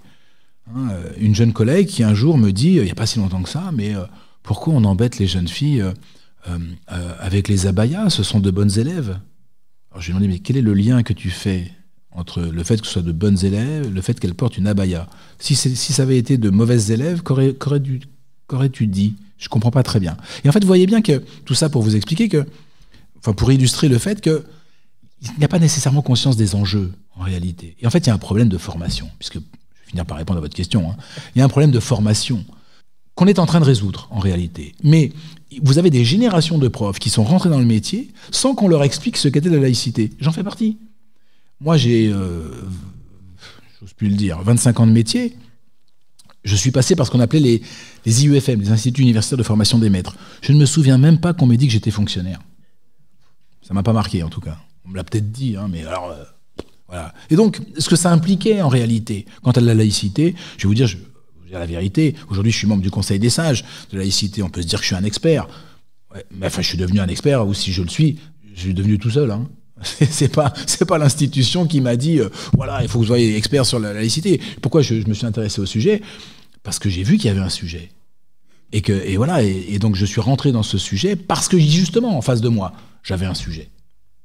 Et soit on s'y intéresse et on se dit voilà, la laïcité est la réponse aux questions qu'on se pose et aux questions que se pose la société, soit on passe à côté. Et on peut passer à côté. Et du coup, on ne comprend pas les enjeux. Et je crois que nombre de jeunes enseignants aujourd'hui n'ont pas nécessairement conscience des enjeux. Et du fait que, eh bien oui, la laïcité, c'est la condition de la paix sociale, en réalité. Et c'est comme ça qu'il faut le présenter. Hein. C'est la liberté, bien sûr, mais c'est aussi la condition de la paix sociale. Et d'où la nécessité des formations. Et je vous disais qu'on progresse là-dessus et qu'on est en train de changer. Je vous ai parlé de... Enfin, on a mis en place cette épreuve au concours de recrutement. Ça porte ses fruits. Je discutais, il se trouve que je discutais la semaine dernière avec ce qu'on appelle des IAIP, c'est-à-dire des inspecteurs d'académie, inspecteurs pédagogiques régionaux. Ce sont ceux qui chapeautent les disciplines dans les rectorats. Donc vous avez l'inspecteur d'histoire, l'inspecteur, etc. Et je discutais avec quelques inspecteurs qui me disaient qu'ils commençaient à voir les résultats de cette épreuve au concours avec des jeunes enseignants qui sont au fait des valeurs, des principes, de la nécessaire neutralité, de leur signification. Ça ne veut pas dire qu'ils y adhèrent, hein, mais ça veut dire qu'au moins ils savent. Et comme ils savent, il y a peut-être des choses sur lesquelles ils seront plus au fait que ceux qui n'ont pas eu ces formations. Je vais faire parler Louise Michel. Elle dit la tâche des instituteurs, ces obscurs soldats de la civilisation, est de donner au peuple les moyens intellectuels de se révolter. Elle le dit en 1886. Ce qui est assez étonnant, c'est de se dire que, effectivement, si la jeune génération de professeurs commence à se mouvoir, commence aussi soit un problème de formation, mais où il y a des formations qui sont adéquates et mises à ces professeurs, n'était-il pas notamment sujet de la révolte aussi des élèves? Est-ce que des professeurs, en manque de formation, n'aident pas à la révolte des élèves et aux esprits intellectuels qu'ils sont? Est-ce qu'ils arrivent à réfléchir, à avoir l'esprit critique? Elle est belle, la citation de Louise Michel, parce que Louise Michel voulait une république plus sociale, une république populaire, enfin pas populaire au sens populaire de Chine, hein, mais elle voulait une république plus sociale. Elle était très engagée, Louise Michel, et c'est une grande figure de la Commune notamment. Moi, ce que je crois, c'est que l'école doit donner la capacité à chaque élève de penser par lui-même, et c'est d'abord ça l'école de la République. Je ne suis pas sûr que tous les enseignants aient en tête cette idée-là. C'est-à-dire que chaque professeur est d'abord un expert dans sa discipline. Mais on devrait peut-être faire des enquêtes sur pourquoi êtes-vous devenu professeur. Et je pense que nous verrons qu'on est devenu, majoritaire, je ne sais pas si je peux dire majoritairement, je ne sais pas en fait, j'ai pas d'idée. Mais quand même, quand je discute moi avec d'autres professeurs, et notamment dans ma salle des profs, chez des jeunes professeurs, beaucoup sont devenus professeurs par d'abord amour de leur discipline et aussi amour de la transmission de la discipline. La question finalement de la transmission des valeurs de la République, et donc comme le disait Ferdinand Buisson, le premier devoir de la République, c'est de faire des républicains. Et ce rôle, il échoue à l'école. Je ne suis pas sûr que tous les enseignants l'aient en tête. Et donc, voilà, je ne suis pas sûr que nous soyons, je dis nous profs, tous conscients que nous formons aussi des citoyens de demain. Et que je ne suis pas seulement prof de maths, moi je ne suis pas prof de maths, j'en serais bien incapable, mais je ne suis pas seulement prof de maths, je suis aussi prof de République en fait. Voilà. Parce que si ce n'est pas la République, c'est quoi ? C'est ça la question derrière. On peut toujours penser que la République, elle est pas satisfaisante. Et on peut l'améliorer. Je suis moi convaincu, et je m'engage d'ailleurs pour ça, par ailleurs, pour essayer d'améliorer la République et la rendre plus sociale, comme aimait à le dire Jean Jaurès. Mais je ne suis pas sûr, pour vous répondre, Raphaël, que voilà, on est cette idée que nous devons fabriquer, même si c'est pas beau fabriquer, construire, aider les élèves à se construire en tant que citoyens éclairés et avertis, conscients de leurs devoirs et conscients de l'intérêt général. C'est ça aussi aujourd'hui qu'on est en train de perdre. C'est le sens de l'intérêt général. Vous avez le développement et l'explosion des intérêts particuliers, de l'individu, mais pas seulement des individus, de l'individu, des groupes particuliers, au détriment de l'intérêt général. Et ça, c'est une vraie question. Ça, c'est une question, à mon avis, qui ne va pas s'arrêter d'être posée demain. Ça me fait penser, on va toucher autour du public, c'est le débat public. Français se crispe parfois d'ailleurs autour de la notion de la laïcité, présentée non pas comme un principe, mais comme une loi, une injonction autoritaire, une obligation, une contrainte, un particularisme. Tout un champ lexical qui consiste à questionner la légitimité de la laïcité.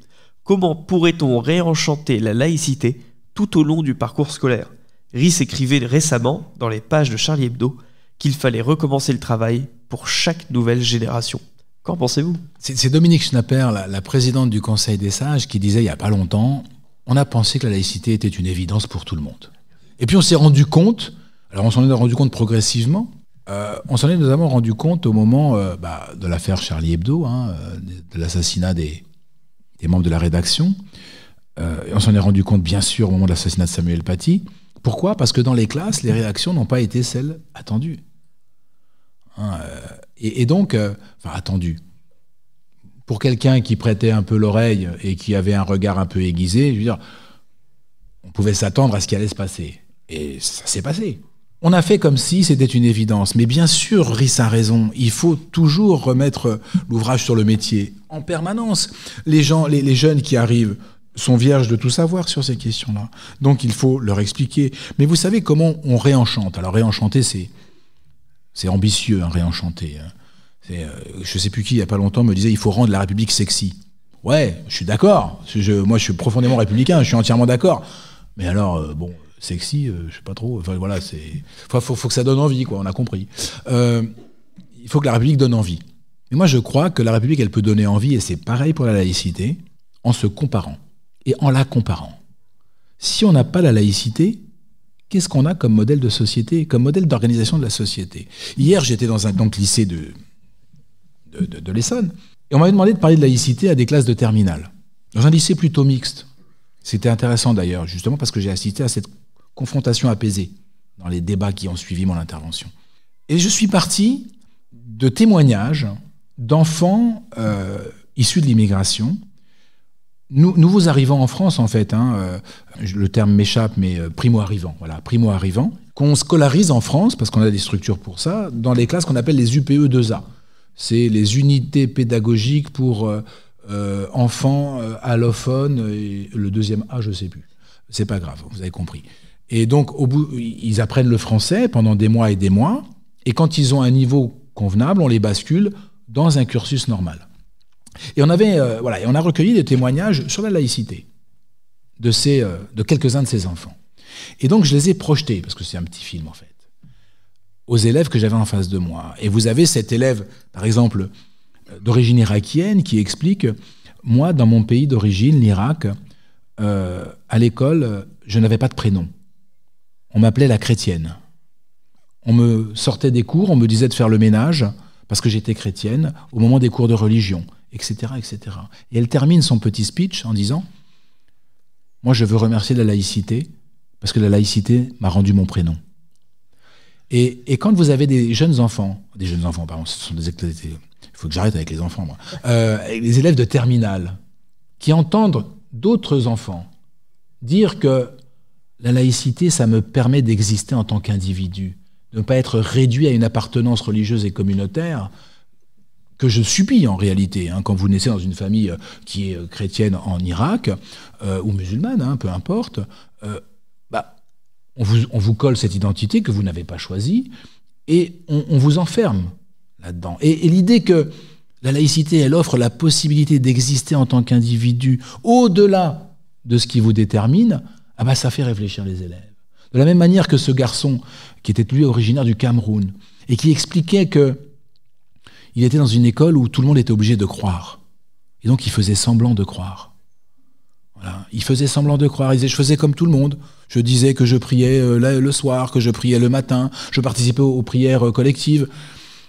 Et quand je suis arrivé en France, il le dit comme ça, il dit, j'ai été fasciné. J'ai été fasciné par le fait que dans les classes où j'étais, il y avait 20 enfants différents qui venaient du monde entier et qui étaient en paix. Et il remercie la laïcité à la fin, en disant « Moi, je veux remercier la laïcité parce qu'elle m'a permis d'être libre. » Et quand vous montrez, en fait, à des élèves français ce qu'on peut avoir comme système et comme organisation de société dans des pays où il n'y a pas la laïcité, ça les fait réfléchir. Et les élèves de terminale, hier, me disaient « Mais en fait, monsieur, nous, on ne pense pas à ça. Nous, on se dit, ouais, on voudrait pouvoir s'habiller comme on veut, etc. Mais on ne pense pas aux conséquences qu'il y aurait s'il n'y avait pas la laïcité. Et ça bouscule. Donc moi, c'est ce que je pense, et c'est pareil pour la République française en réalité, il faut travailler en négatif. Pour réenchanter, il faut dire, voilà comment ça se passe sur cette question-là dans le monde, dans certains pays. Et là, voilà comment ça se passe. Voilà comment ça se passe. Moi, je le fais en classe avec des élèves, je les fais travailler sur des articles de journaux. Et tous les ans, j'ai des élèves, ça me fait rire, parce que tous les ans, j'ai des élèves qui me font « Monsieur, en fait, c'est bien la France, hein ?» Je dis, ouais, c'est pas mal la France. C'est pas mal. On vit dans un monde toujours plus interconnecté qui se complexifie avec une charge cognitive toujours plus lourde au quotidien en raison de la dématérialisation des démarches administratives toujours plus abstraites et bureaucratiques.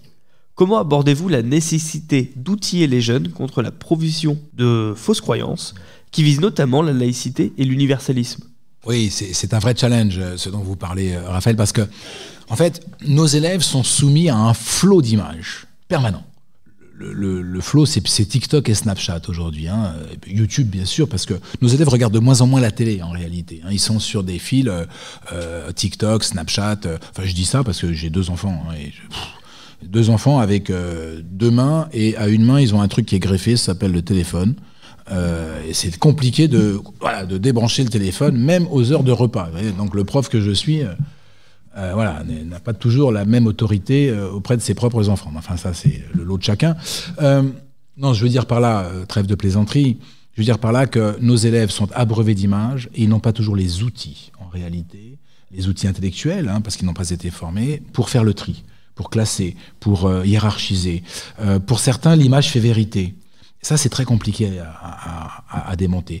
D'où l'intérêt de passer du temps à travailler, ce que je fais, ce que d'autres font, sur l'utilisation de l'image dans l'histoire par des régimes qu'on appelle totalitaires. Comment les régimes totalitaires ont utilisé l'image, comment ils ont manipulé les foules, comment ils ont manipulé les mentalités. On parle de ça. Ce matin, j'ai montré un extrait du film de Leni Riefenstahl, hein, cette cinéaste nazie, à mes élèves. Un camp de la jeunesse, c'est un petit extrait, 5 minutes, tiré du film qui s'appelle Le Triomphe de la volonté. Voilà. Et je leur ai dit, voilà, c'est un film de propagande. Je les ai prévenus. Et en fait, ils ne voyaient pas en quoi c'était un film de propagande. Donc on a déconstruit les images, on a déconstruit la séquence, etc. Et on a j'ai croisé ça avec un témoignage d'un Allemand qui s'appelle Sebastian Hafner, qui explique que lui, jeune magistrat, ayant réussi son concours, il est parti en séminaire d'intégration. Voilà, un séminaire d'intégration, et il parle de l'esprit de camaraderie. Et il dit, l'esprit de camaraderie aligne tous les esprits sur l'esprit le plus bas. Et dans son texte, qui est formidable, il y a à peu près 15 fois le mot bonheur. C'est un bonheur d'être ensemble, c'est le bonheur d'être camarades. En croisant les deux, mes élèves de 14-15 ans m'ont dit, mais en fait, les nazis, monsieur, ils avaient vachement réfléchi à ce qu'ils faisaient pour manipuler les jeunes comme ça. J'ai dit, bien sûr, bien sûr. Donc vous travaillez sur l'image, vous travaillez sur le texte, et vous montrez comment l'image vient, parce qu'il faut leur rappeler, cette image, elle est diffusée dans le cinéma en Allemagne. Et la première question qu'on se pose, et que je pose à mes élèves, c'est quel sentiment ressort de cet extrait? Le bonheur. Il y a un élève qui m'a dit, il s'appelle Lies, il me dit, monsieur, mais c'est le bonheur, on a envie d'y être. Mais bien sûr qu'on a envie d'y être. Alors imagine, toi tu es à Saint-Denis en 2024, imagine le jeune Allemand en 1935, quand il voit ça, il dit, bah, bien sûr qu'il a envie d'y être, il a envie d'être avec les nazis. Voilà, et c'est comme ça. Et donc je crois beaucoup à l'étude de l'utilisation par ces États totalitaires, qu'ils soient bolcheviques, enfin, communistes, staliniens, ou nazis ou fascistes, pour travailler sur ce qu'est l'image et sur le pouvoir de l'image. Bien, merci. Merci à vous. Parlons laïcité, le débat. Eh bien, après cette première partie riche, c'est au tour du public de poser des questions. On n'en a pas fini. Alors, qui veut poser la première question? Vous avez parlé en début d'enfants, moi j'appellerais ça un enfant perturbateur. Des enfants qui viennent de milieux où il y a des problèmes, des milieux difficiles. Alors moi, il y a tout de suite le mot psychologue scolaire qui a surgi. Parce qu'il me semble que c'est quand même là la place du psy. Et vous avez tout à fait raison, sauf qu'on n'en a pas.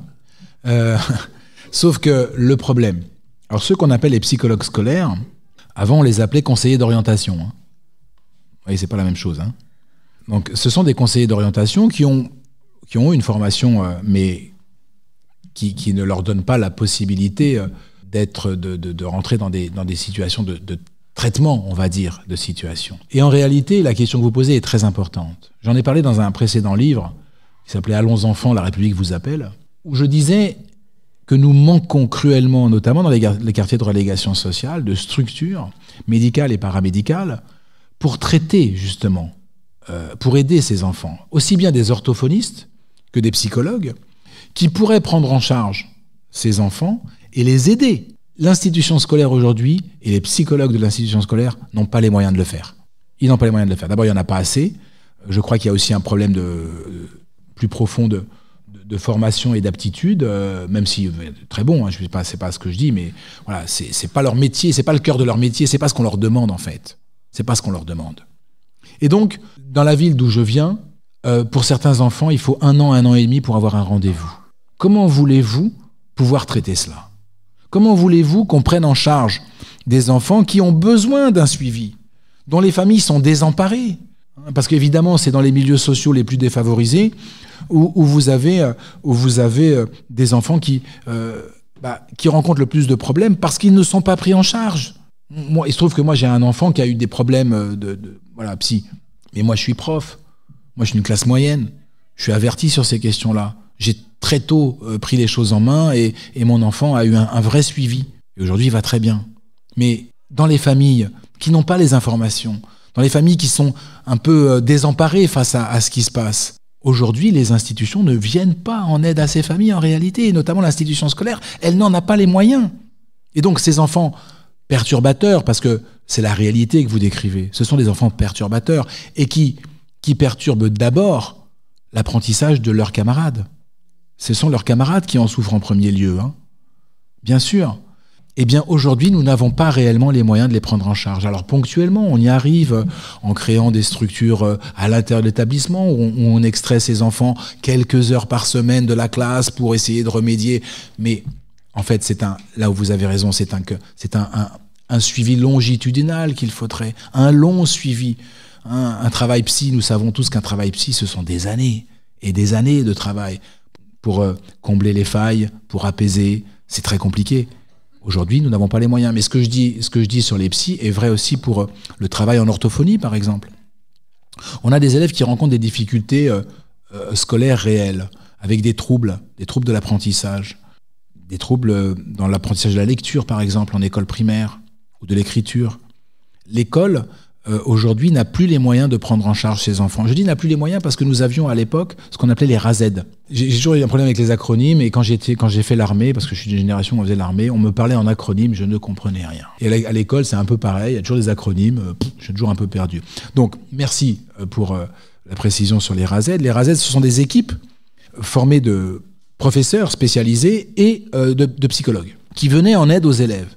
Mais il se trouve qu'il y a un président de la République qui a voulu faire des économies sur le dos de la fonction publique en 2007 et qui a supprimé un nombre incalculable de RASED, qui était extrêmement utile et absolument nécessaire. Le président qui est venu après, François Hollande, a remis quelques RASED, mais enfin pas beaucoup. Aujourd'hui, on n'est jamais revenu au niveau du nombre de RASED dont on a besoin en réalité. Or, ces RASED étaient capables, de remédier à certaines choses, et permettaient aussi de ne pas embouteiller, ça paraît bête, mais de ne pas embouteiller les orthophonistes. Parce aujourd'hui on envoie tout le monde chez l'orthophoniste puisqu'on n'a plus de RASED pour faire les diagnostics. Donc on envoie chez l'orthophoniste. Les orthophonistes, elles n'ont pas le temps. Elles sont d'ailleurs, il y a des hommes qui sont orthophonistes, mais j'ai une sœur et une maman orthophoniste, c'est pour ça que j'ai toujours tendance à dire elle.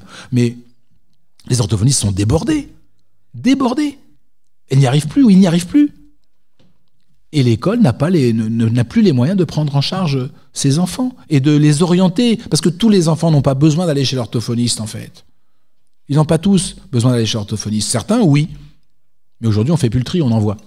Sauf qu'on envoie sur des listes d'attente d'1 an, 2 ans, 3 ans. Alors, Christiane, je vais te donner la parole pour que tu poses ta question. Mais comme tu as parlé du RASED sans prendre le micro, je crois que nos auditeurs n'ont pas entendu ce que voulait dire RASED. Est-ce que tu peux le redire au micro et poser ta question après ? Les réseaux d'aide dont j'ai fait partie pendant 25 ans, réseaux d'aide spécialisés aux élèves en difficulté, étaient donc sur le primaire. Et effectivement, c'était à l'époque où l'éducation nationale était très riche, puisque les réseaux d'aide ont été créés en 90, faisant suite au GAP, groupe d'aide psychopédagogique, qui était sur des secteurs très précis. Les RASED devaient mailler toute la France. Et effectivement, en 2007, nous avons été largement supprimés, puisqu'il y a la moitié des réseaux d'aide qui ont été, et en tout cas des rééducateurs qui faisaient partie des réseaux d'aide, qui étaient donc des enseignants spécialisés mais surspécialisés, avec une formation éducation nationale de très haut niveau. On a été décimés. On nous a remis pour certains en classe, pour les plus anciens qui n'ont pas voulu lâcher le morceau, on a attendu qu'ils partent à la retraite.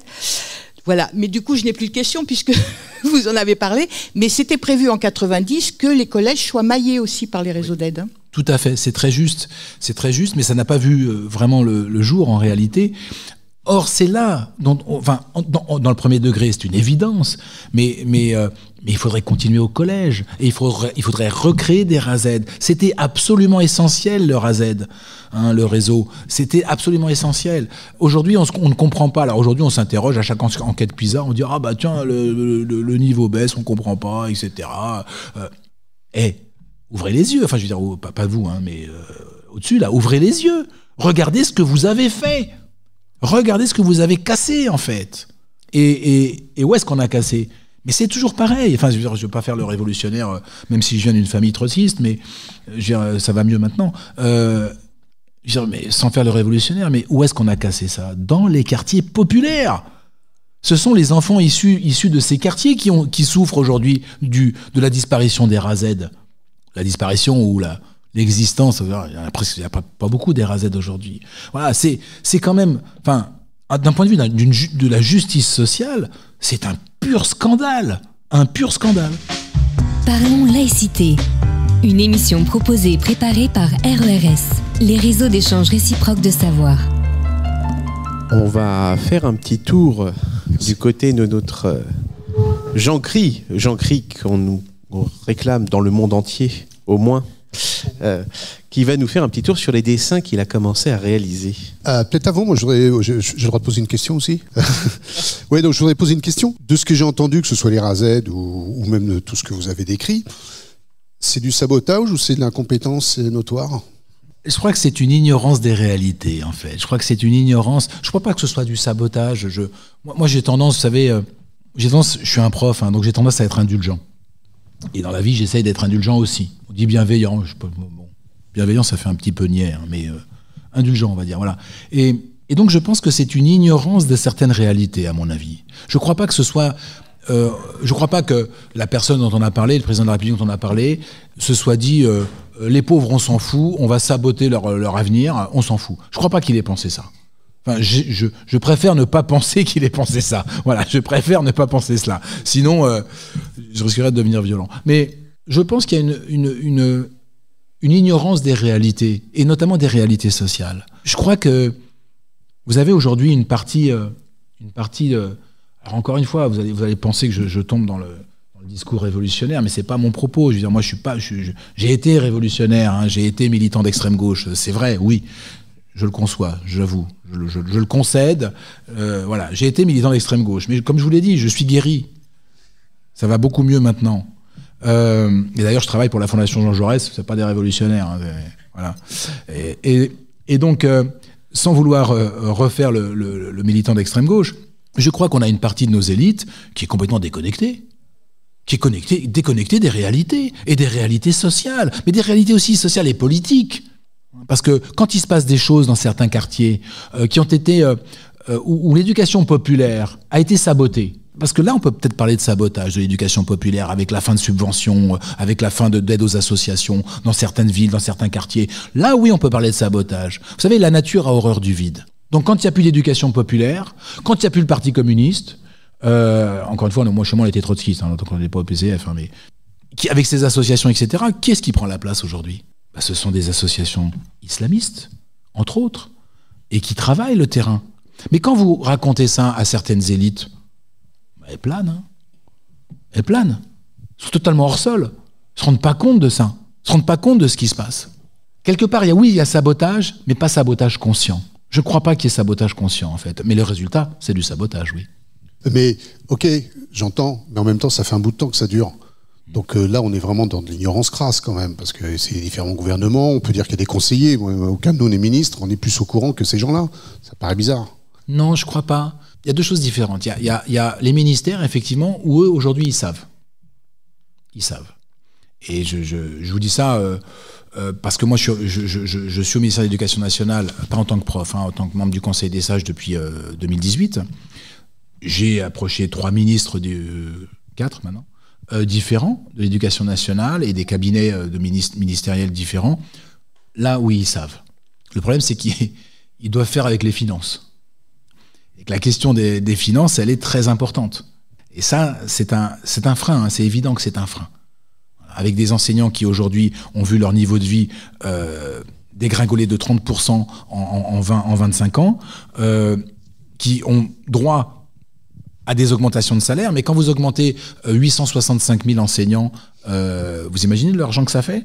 Et bah, cet argent, c'est cet argent qui ne va pas à la recréation de RASED, par exemple, ou à de nouveaux postes. Tout ça, c'est compliqué. Mais après, l'autre catégorie de population, c'est pas ceux qui sont dans les ministères, ce sont ceux qui naviguent dans le monde intellectuel et qui vous expliquent tranquillement que voilà, tout va bien, que la laïcité, en fait, ça stigmatise les uns, ça stigmatise les autres, ça stigmatise les musulmans, etc. Mais pourquoi ils disent ça? Parce qu'ils connaissent pas ces quartiers, ils savent pas ce qui se passe. Ils savent absolument pas ce qui se passe. J'ai fait une émission de radio, j'ai été invité par Alain Finkielkraut dans son émission Réplique. Et je me suis retrouvé face à un monsieur philosophe, dont je me suis tapé le bouquin pour préparer l'émission, et qui parlait de la laïcité, mais de manière totalement hors sol. Totalement hors sol. Et je lui disais, mais vous savez ce qui se passe dans les quartiers? Il me dit, il se passe quoi? Je dis, mais vous savez pas qu'il y a des associations, des aides aux devoirs, etc., que les militants islamistes qui ont un programme, eh bien, ils avancent comme ça par l'aide aux devoirs, par le sport, par l'encadrement de centres aérés, etc. Il me dit, mais il me dit ça, il me dit, vous pouvez l'écouter, c'est en ligne. Hein. Il me dit, mais vous avez vu ça où? On peut écrire des bouquins sur parce que son bouquin c'était critiquer ce qu'il appelle les républicains. Alors je sais plus quel terme il emploie, mais genre républicains radicaux, mais enfin pire que ça quoi. En fait, mais complètement hors sol en fait. Et effectivement, quand on n'a pas la même vision de la réalité et du réel, on parle pas de la même chose. Moi, d'un point de vue théorique, je veux dire, si dans le monde de oui, je suis d'accord avec lui. Hein. Mais le monde de oui, il n'existe pas en fait. Premier dessin, c'est laïcité et système scolaire. Et donc, on se pose la question de l'habillement, puisqu'on a vu tout. Ah oui. Oui, bien sûr. Puisqu'on a vu tout ce qui s'est passé avec la Baïa. Et donc, c'est un jeune garçon qui arrive habillé en Dark Vador, puis qui dit que la force soit avec toi. Et là, il y a quelqu'un à l'entrée qui regarde, et puis qui se tourne vers l'autre en lui disant, mais il peut rentrer, lui? L'autre, il répond, il n'y a rien dans la nouvelle note du ministre. Ça se passe à coup de note du ministre. Donc. Pourtant, Jedi, parce que Dark Vador, c'est un Jedi, mais à l'envers, hein, c'est la force obscure. Dans Star Wars, c'est une religion. Hein. Ah ouais, c'est une religion. Alors moi, je serais à l'entrée, j'ai non, Dark Vador, tu rentres pas. Hein. Un autre sur laïcité et système scolaire, puisque c'est un peu l'objet. Hein.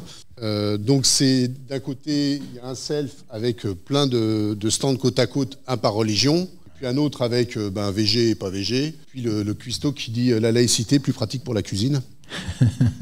Ouais, mais c'est une vraie question. Hein. Vous savez, c'est une vraie question, la question de la restauration scolaire. En fait, l'école n'est pas le supermarché des sensibilités.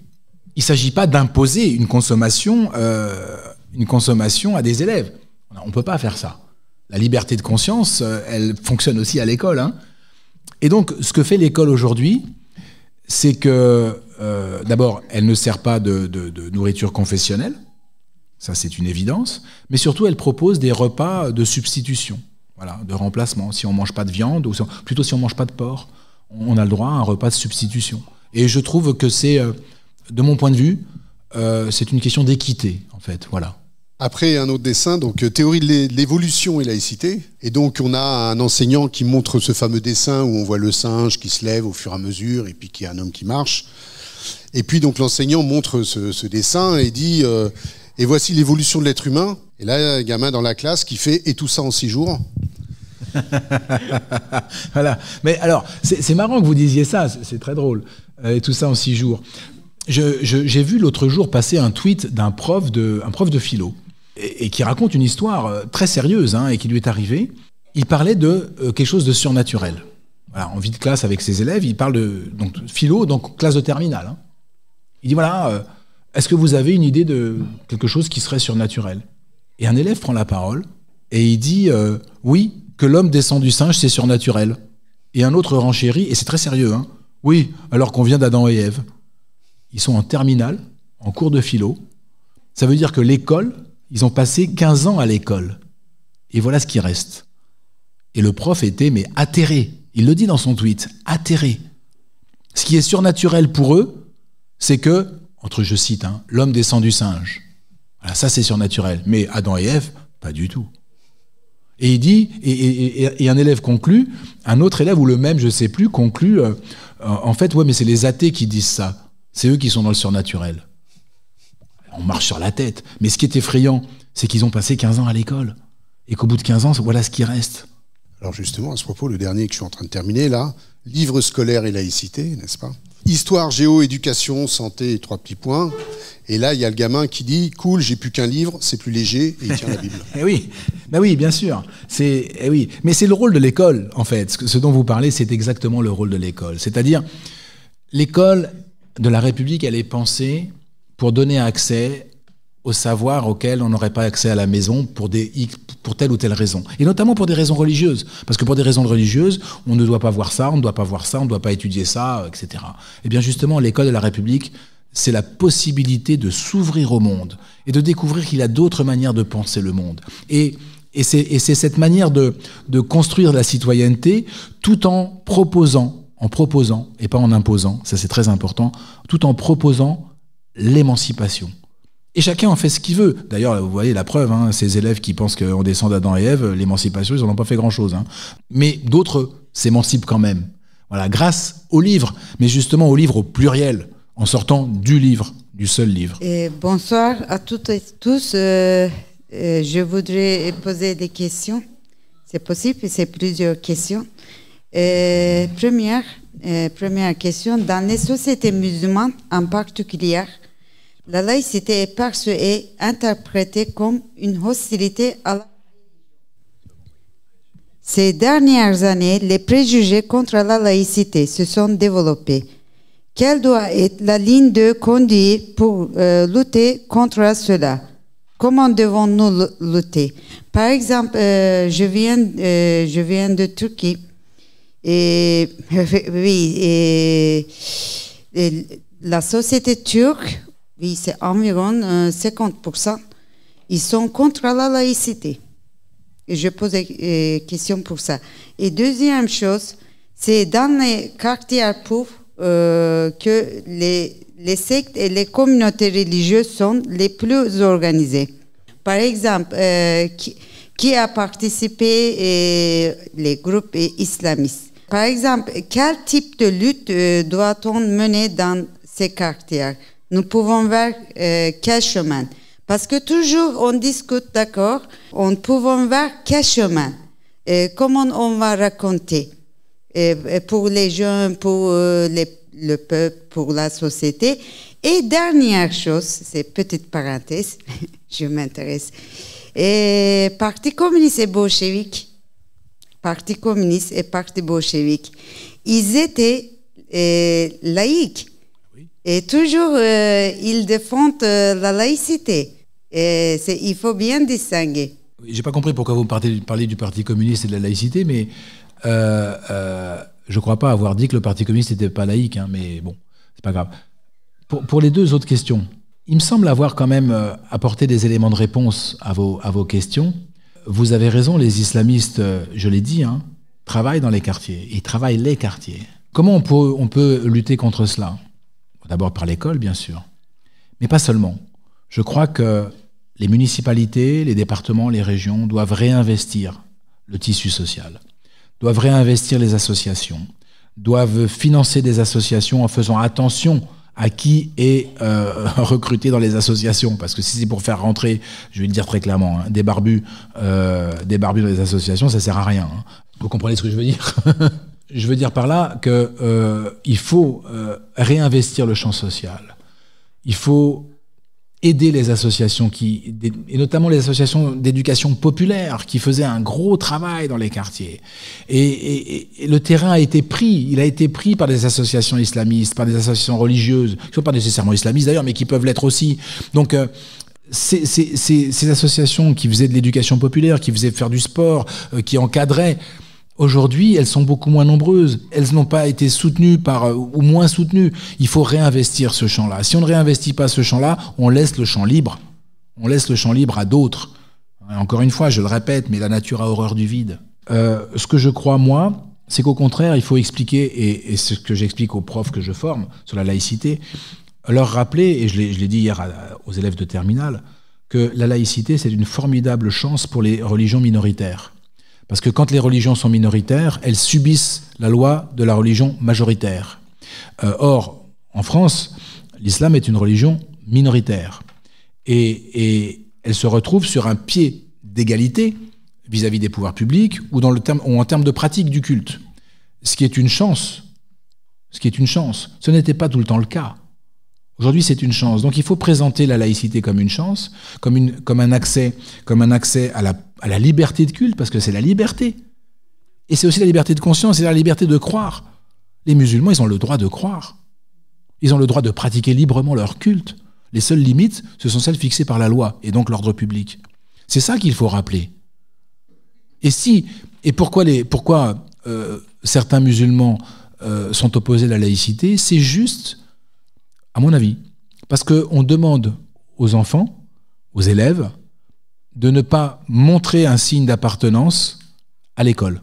C'est juste ça, en fait. C'est la loi du 15 mars 2004, dont on va commémorer les 20 ans bientôt. Mais ça, il faut l'expliquer. Il faut expliquer que le rôle de la République, c'est d'assurer la liberté de conscience. D'autant plus que l'école de la République se pense comme un espace de construction de la conscience citoyenne. Et donc il faut protéger les enfants. Protéger les enfants, expliquer que c'est une protection. Protection contre les pressions.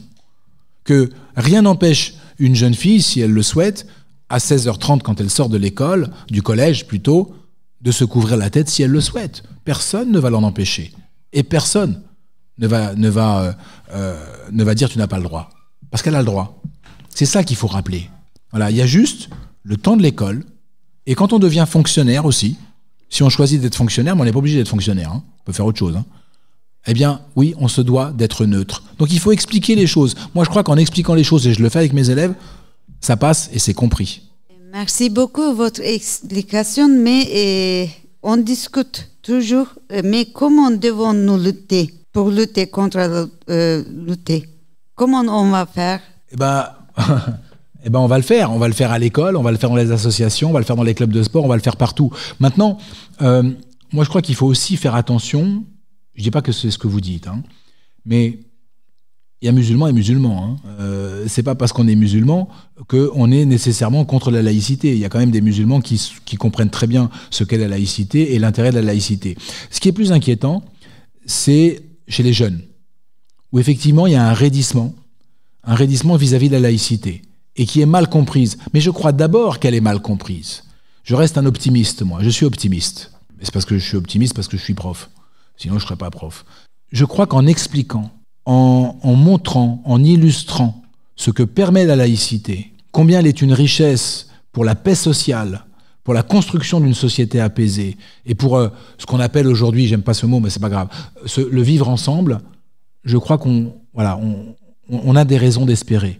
Oui, il y a beaucoup de travail, et notamment travail de formation, parce qu'il faut des gens formés pour expliquer ce qu'est la laïcité, ce qu'elle apporte à la société, quel est son objet, et pourquoi elle est absolument indispensable.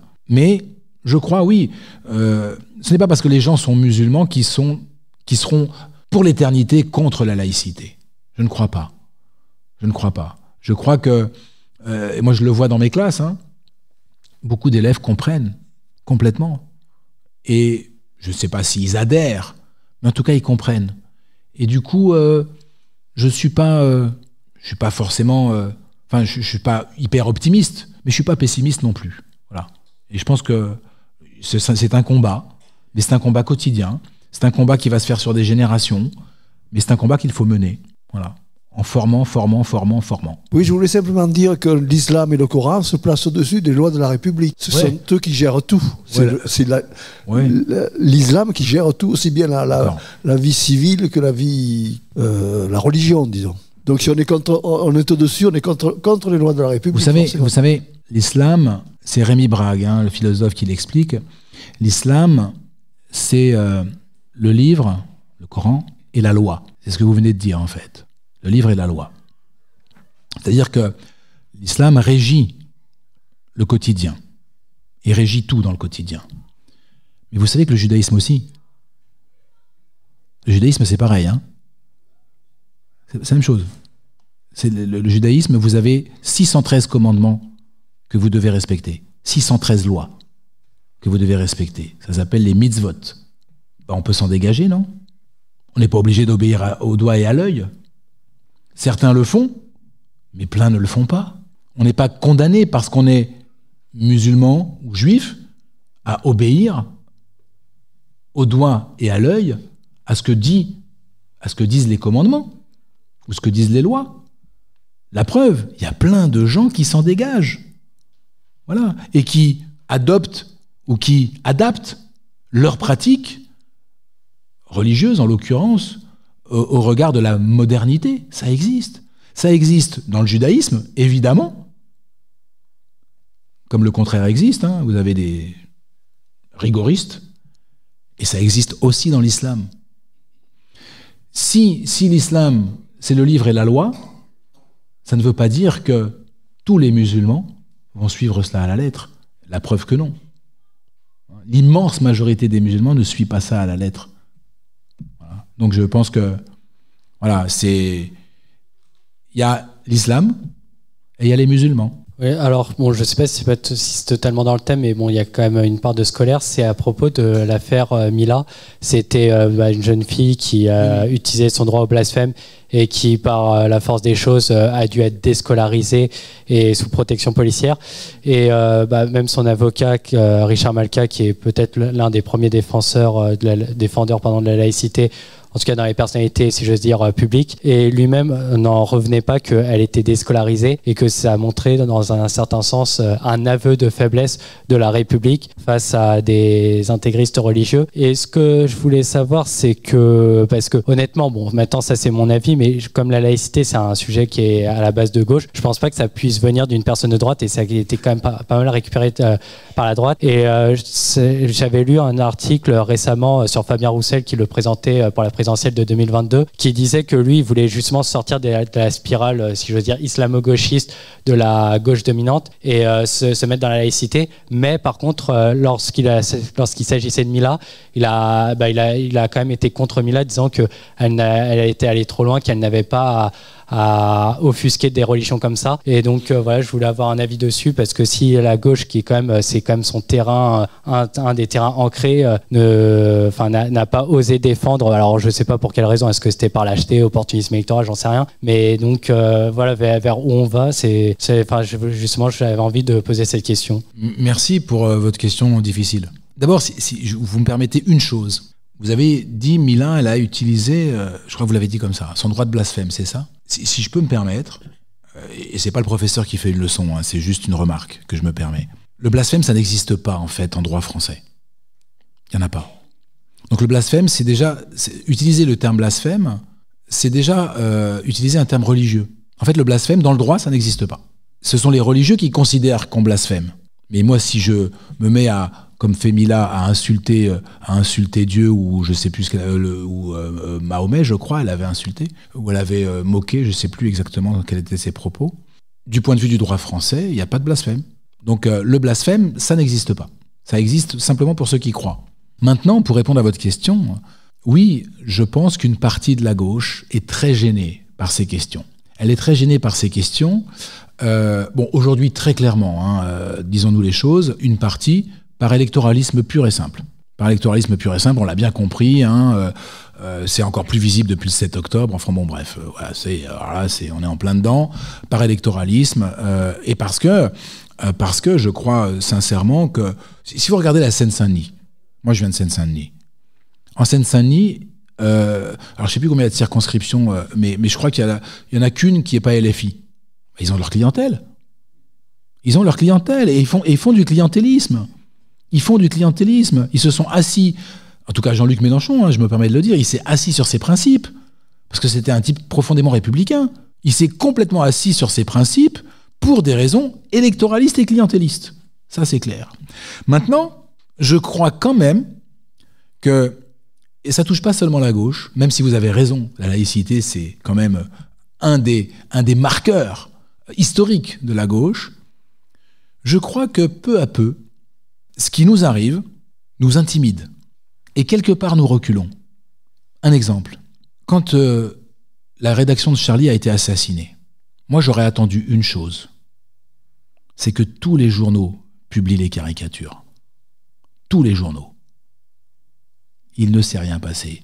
Le vrai courage, il était là. Voilà, et de dire, on vous emmerde. Notre liberté, elle ne se discute pas. Et en fait, petit à petit, je crois que la peur nous fait reculer. Consciente ou inconsciente d'ailleurs, hein, je ne suis pas sûr que la peur soit toujours consciente. Et je crois même qu'il y a des gens qui veulent pas voir le réel parce que le réel leur fait peur. C'est ce que disait Peggy. Hein. Peggy disait, je crois que c'est dans notre jeunesse, il disait, le plus dur, ce qui est dur, c'est de dire ce que l'on voit. Mais le plus dur, c'est de voir ce que l'on voit. Et ça fait peur. Parce que le réel fait peur. Hein, il est très inquiétant. Regardez, l'assassinat de Dominique Bernard, mon collègue Dominique Bernard. Moi, je trouve qu'on est passé très vite. Je sais pas vous, hein. Mais autant Samuel Paty, c'était la première fois. Le choc a été immense. Mais je trouve que pour Dominique Bernard, on est passé très vite, en fait. Et on est déjà passé à autre chose, en réalité. Raphaël a bien fait de rappeler son nom tout à l'heure, et je le remercie pour ça, d'ailleurs. Mais je trouve qu'on est déjà passé à autre chose. En fait, on fabrique constamment de l'amnésie dans ce pays. Mais pourquoi on fabrique de l'amnésie? Parce que regarder le réel en face, regarder la réalité en face, c'est pas simple. Et notamment à gauche. Parce que, pourquoi notamment à gauche? Que ce soit le parti politique, vous avez cité Fabien Roussel, mais on pourrait parler du monde intellectuel, le philosophe dont je parlais tout à l'heure, voilà, sont des gens qui ont un problème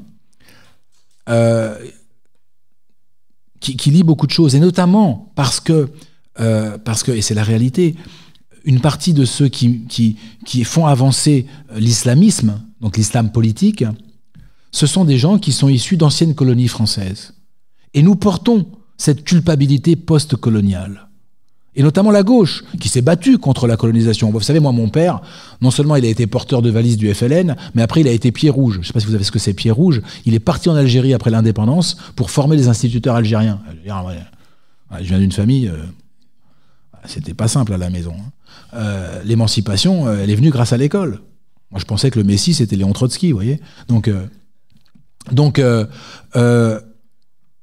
cette gauche-là, la gauche dont je suis issu, clairement, même au niveau familial, elle a vécu la colonisation et le post-colonial en se sentant coupable vis-à-vis de ces populations. D'autant plus qu'aujourd'hui, vous avez tout un discours qui dit nous reproduisons aujourd'hui en France la société coloniale d'hier. Et aujourd'hui, les populations issues des sociétés coloniales d'hier, qui sont venues en France, qui ont choisi de venir en France, vivent dans la même situation, dominés, dominants, opprimés, oppresseurs, etc. C'est ce qu'on appelle aujourd'hui l'idéologie woke. Oui, donc on a un problème avec ça, et la gauche a un problème avec ça. Mais je pense qu'on n'en sortira pas comme ça. Pourtant, je pense, puisque vous posez cette question-là, je pense qu'il y a un véritable espace à gauche aujourd'hui, pas dans cette gauche-là, pas avec cette gauche-là, mais il y a un véritable espace à gauche, républicain, démocratique et social, ouais. Mais pour l'incarner, qui? Je ne sais pas. Alors Yanis, je vais venir à ton secours, puisque tu as dit tout à l'heure que vivre ensemble, c'est un terme que tu n'aimais pas trop. Ouais. Moi non plus, je l'aime pas trop, ce terme. Et j'en ai trouvé un autre terme, parce que vivre ensemble, finalement... En Angleterre, ils vivent ensemble. Aux États-Unis, ils vivent ensemble. Certes, ouais. Aux États-Unis, ils vivent quand même surtout les uns à côté des autres. C'est ce que je dis. Mais ils vivent ensemble. Ouais. Alors, peut-être il faut un terme pour rappeler la cohésion nationale, et c'est peut-être le terme de concorde universelle. La concorde, tout à fait. J'en parlais l'autre jour de la concorde, justement. C'est très juste. C'est très juste. Et c'est une valeur républicaine, la concorde. Souvent, on se dit, on a la place de la concorde. Mais si vous demandez aux jeunes, ça veut dire quoi la place de la concorde? Ils vous disent qu'il y a un avion. Donc, c'est pas simple. Et c'est vrai. Je pense que Jérémy, tu as raison. Il faut rappeler ce qu'est la concorde. Et ce que ça signifie. Voilà. Parce que la concorde universelle, c'est la possibilité, justement, de la société apaisée. Et c'est ça qui est important, la concorde. C'est très juste, merci. Je pense qu'effectivement, il faut réutiliser le terme concorde. Et pour l'appliquer, justement, cette concorde universelle, il y a peut-être une guerre qu'il va falloir mettre fin, parce que nous sommes dans une guerre scolaire extraordinaire depuis une loi qui est dite loi Debré, qui a mis en place les écoles privées sous contrat. Et je me suis laissé entendre dire que les écoles privées sous contrat coûtaient à peu près 15 milliards d'euros environ, en fonction des chiffres, par an à l'État.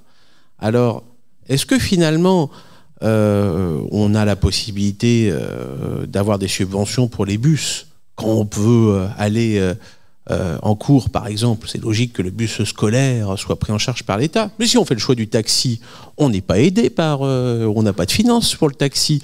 Alors si on fait le choix de l'école privée, pourquoi pas? Mais pourquoi devrait-il être financé par l'État? Et est-ce qu'il ne faut-il pas justement, pour rétablir cette concorde universelle, arrêter les écoles privées sous contrat? Je crois que Jérémy veut rallumer la guerre scolaire. Moi, je suis un enfant de la communale, hein, comme on disait, je suis un gosse de l'école publique et je n'ai été qu'à l'école publique. Et j'avoue que je regardais, et j'ai toujours regardé l'école privée comme des ovnis. Je comprenais pas ce qu'ils foutaient là, mais enfin bon. Le problème, c'est que j'entends bien hein, ce que tu dis, Jérémy. Le problème, c'est que supprimer les subsides de l'école privée sous contrat, c'est rallumer la guerre en fait. Et personne ne veut le faire. Et personne ne le fera. Franchement, personne ne le fera. 1984, la loi Savary, la création d'un grand service public d'éducation, 2 millions de personnes dans la rue. Plus personne ne veut ça. Donc, je suis assez pessimiste quant à notre capacité à contrarier aujourd'hui l'enseignement privé sous contrat. Et j'en veux pour preuve ce que moi je considère comme l'arrogance des responsables du privé sous contrat, notamment catholiques, qui tranquillement vous expliquent sur la télévision, sur une chaîne de télé, BFM, je crois, que j'ai 2 légitimités, et que la première légitimité, dit le directeur d'un lycée parisien, récemment mis en lumière par... bref, qui explique tranquillement... en tant qu'établissement privé sous contrat, j'ai 2 légitimités, de mettre en avant la première légitimité, la légitimité des lois de l'Église, c'est-à-dire de la croyance, la légitimité républicaine venant derrière. C'est un pur scandale. C'est un pur scandale, mais ça passe, il n'y a pas de problème. Il n'y a pas de problème. Est-ce qu'il y a des réactions? Oui, il y a des réactions, mais bon, pas tant que ça. Pas tant que ça.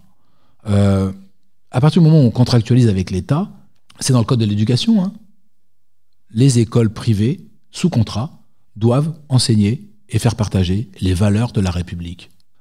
Maintenant, peut-être qu'il faudrait plus de contrôle, et puis qu'il faudrait aussi un peu un courage politique pour dire, voilà ce que vous faites là, hop, aux subventions là. Tac, terminez les subventions. C'est de l'argent public. Moi je suis fonctionnaire, mais je paye des impôts. Moi, j'ai pas forcément envie que mes impôts aillent financer un espèce de type qui vient expliquer aux élèves de je ne sais quel établissement que l'homosexualité est un crime. J'ai pas envie de ça. Et c'est insupportable. Même l'idée est insupportable. Ce doit être sanctionné.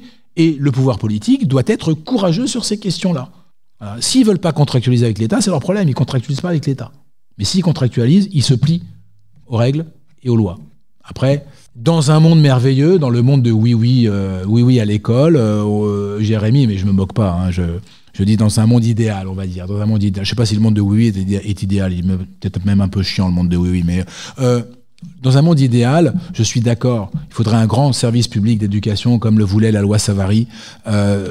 Plus de privé, et on met tous les enfants ensemble et on construit une belle société.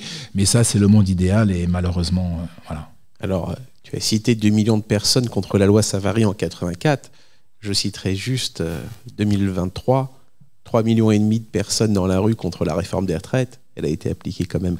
Donc, à chaque époque, mais bon, on va pas tourner sur ce débat plus qu'il n'en faut. À ce propos d'école privée, d'école publique, j'ai été élue militante pendant 18 ans à la MGN et pendant de très nombreuses années, nous avons refusé que les enseignants privés de l'école privée soient adhérents à la MGN.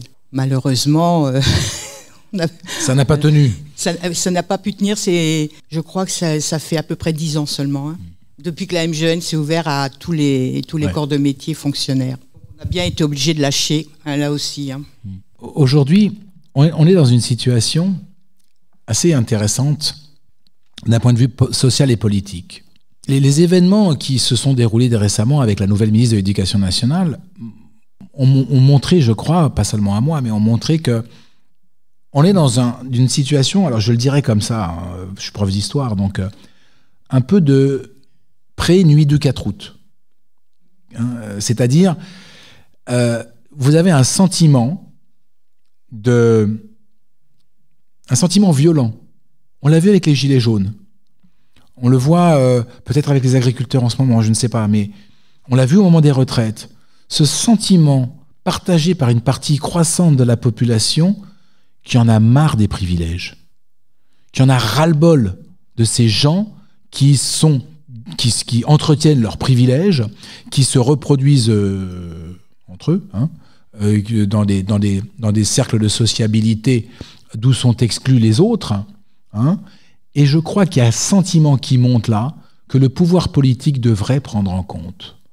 Et je pense que, par exemple, le président de la République, consciemment, en le faisant consciemment, en écartant les corps intermédiaires, a fait une immense erreur politique. En écartant Vous savez, je me souviens en 2018, je crois, avoir discuté avec Laurent Berger, dans le cadre de la Fondation Jean Jaurès, et qui disait, mais on m'a claqué la porte à la gueule. Mais c'est incroyable de gouverner comme ça. Hein. Jérémy a rappelé la réforme des retraites. C'est incroyable de gouverner comme ça. Mais ça va se payer. Ça va se payer. Le problème, c'est que c'est le pays entier qui va le payer. C'est ça le problème. Et je crois qu'on est... Voilà. Alors je ne dis pas qu'on est à la veille du 4 août, hein, parce que le 4 août 1789, hein, tout le monde, enfin je ne sais pas si tout le monde le sait, mais le 4 août 1789, c'est le vote de l'abolition des privilèges par l'Assemblée nationale constituante. Oui, il y a un sentiment qui monte, il y en a marre des privilèges. Il y en a marre de l'entre-soi des riches. Hein, on parle de séparatisme, mais le séparatisme, il est aussi là. Hein, et ça, c'est un sentiment qui monte. Alors, une petite question encore, cette fois sur le Conseil des sages de la laïcité. Parce que finalement, on en a très très peu parlé dans cette intervention, mais c'est pourquoi pas aussi, c'est tout à fait intéressant. Alors, finalement, on pourrait te poser des questions, comment ça fonctionne, ce Conseil, et puis les remontées, surtout, des chiffres du terrain. Ces derniers temps, alors on a eu la Baïa à la rentrée scolaire. Là, pour rappel, pour les auditeurs qui nous écoutent sur les chaînes, on est le 1er février 2024 quand on enregistre cette émission. Est-ce qu'on a d'autres remontées depuis septembre au niveau du Conseil des sages de la laïcité que tu peux nous évoquer d'attaques sur l'atteinte de la laïcité dans le système éducatif ? Alors, le Conseil de la laïcité, le Conseil des sages, pardon, de la laïcité, qui est présidé par la sociologue Dominique Schnapper. Hein. Dominique Schnapper, c'est d'abord, c'est une femme extraordinaire, intellectuellement qui est incroyable. C'est la fille de Raymond Aron. Hein. C'est pas parce que c'est la fille de Raymond qu'elle est extraordinaire, c'est parce qu'elle est ce qu'elle est extraordinaire, et avec laquelle j'ai énormément de plaisir à travailler. Au-delà de la présidente, il y a 20 membres au Conseil des sages de la laïcité. Nous nous réunissons tous les 15 jours ou toutes les 3 semaines, ça dépend de l'actualité. Nous produisons beaucoup de textes. Ils sont en ligne hein, sur le site de l'Éducation nationale, et accessible à tout le monde, sur la laïcité, les valeurs de la République, etc. Mais nous ne réceptionnons pas les atteintes à la laïcité. En revanche, nous sommes mis au courant. Hein, nous avons des réunions régulières. Le secrétaire général du Conseil des sages a des réunions régulières avec les services de l'Éducation nationale, les services de l'administration centrale, avec lesquels ils font le point sur les remontées, hein, c'est-à-dire le nombre de remontées, et puis surtout la nature des remontées. C'est comme ça qu'au début de l'année 2022, nous avons commencé à avoir un phénomène nouveau apparaître, le port des abayas. Janvier-février 2022. On a commencé, dans les réunions avec l'administration centrale, on regardait, nous, la nature de ce qui nous arrivait, et on voyait là, port de robe. Avec le questionnement, qu'est-ce qu'on fait. Et on a vu monter en fait. On a vu arriver le phénomène. On a prévenu, à ce moment-là, je me souviens très bien, on a prévenu le ministre Blanquer, qui a dit, écoutez, faites-nous une note, etc. Le temps qu'on fasse la note, il était parti. Et donc, on a remis la note au ministre Pape Ndiaye. qui n'a ni accusé réception, ni fait quoi que ce soit. Voilà, très clairement. Je me souviens très bien, fin juin 2022, je croise le conseiller laïcité du ministre, je lui dis, écoute, il va falloir faire quelque chose parce qu'à la rentrée, ça va être une vague.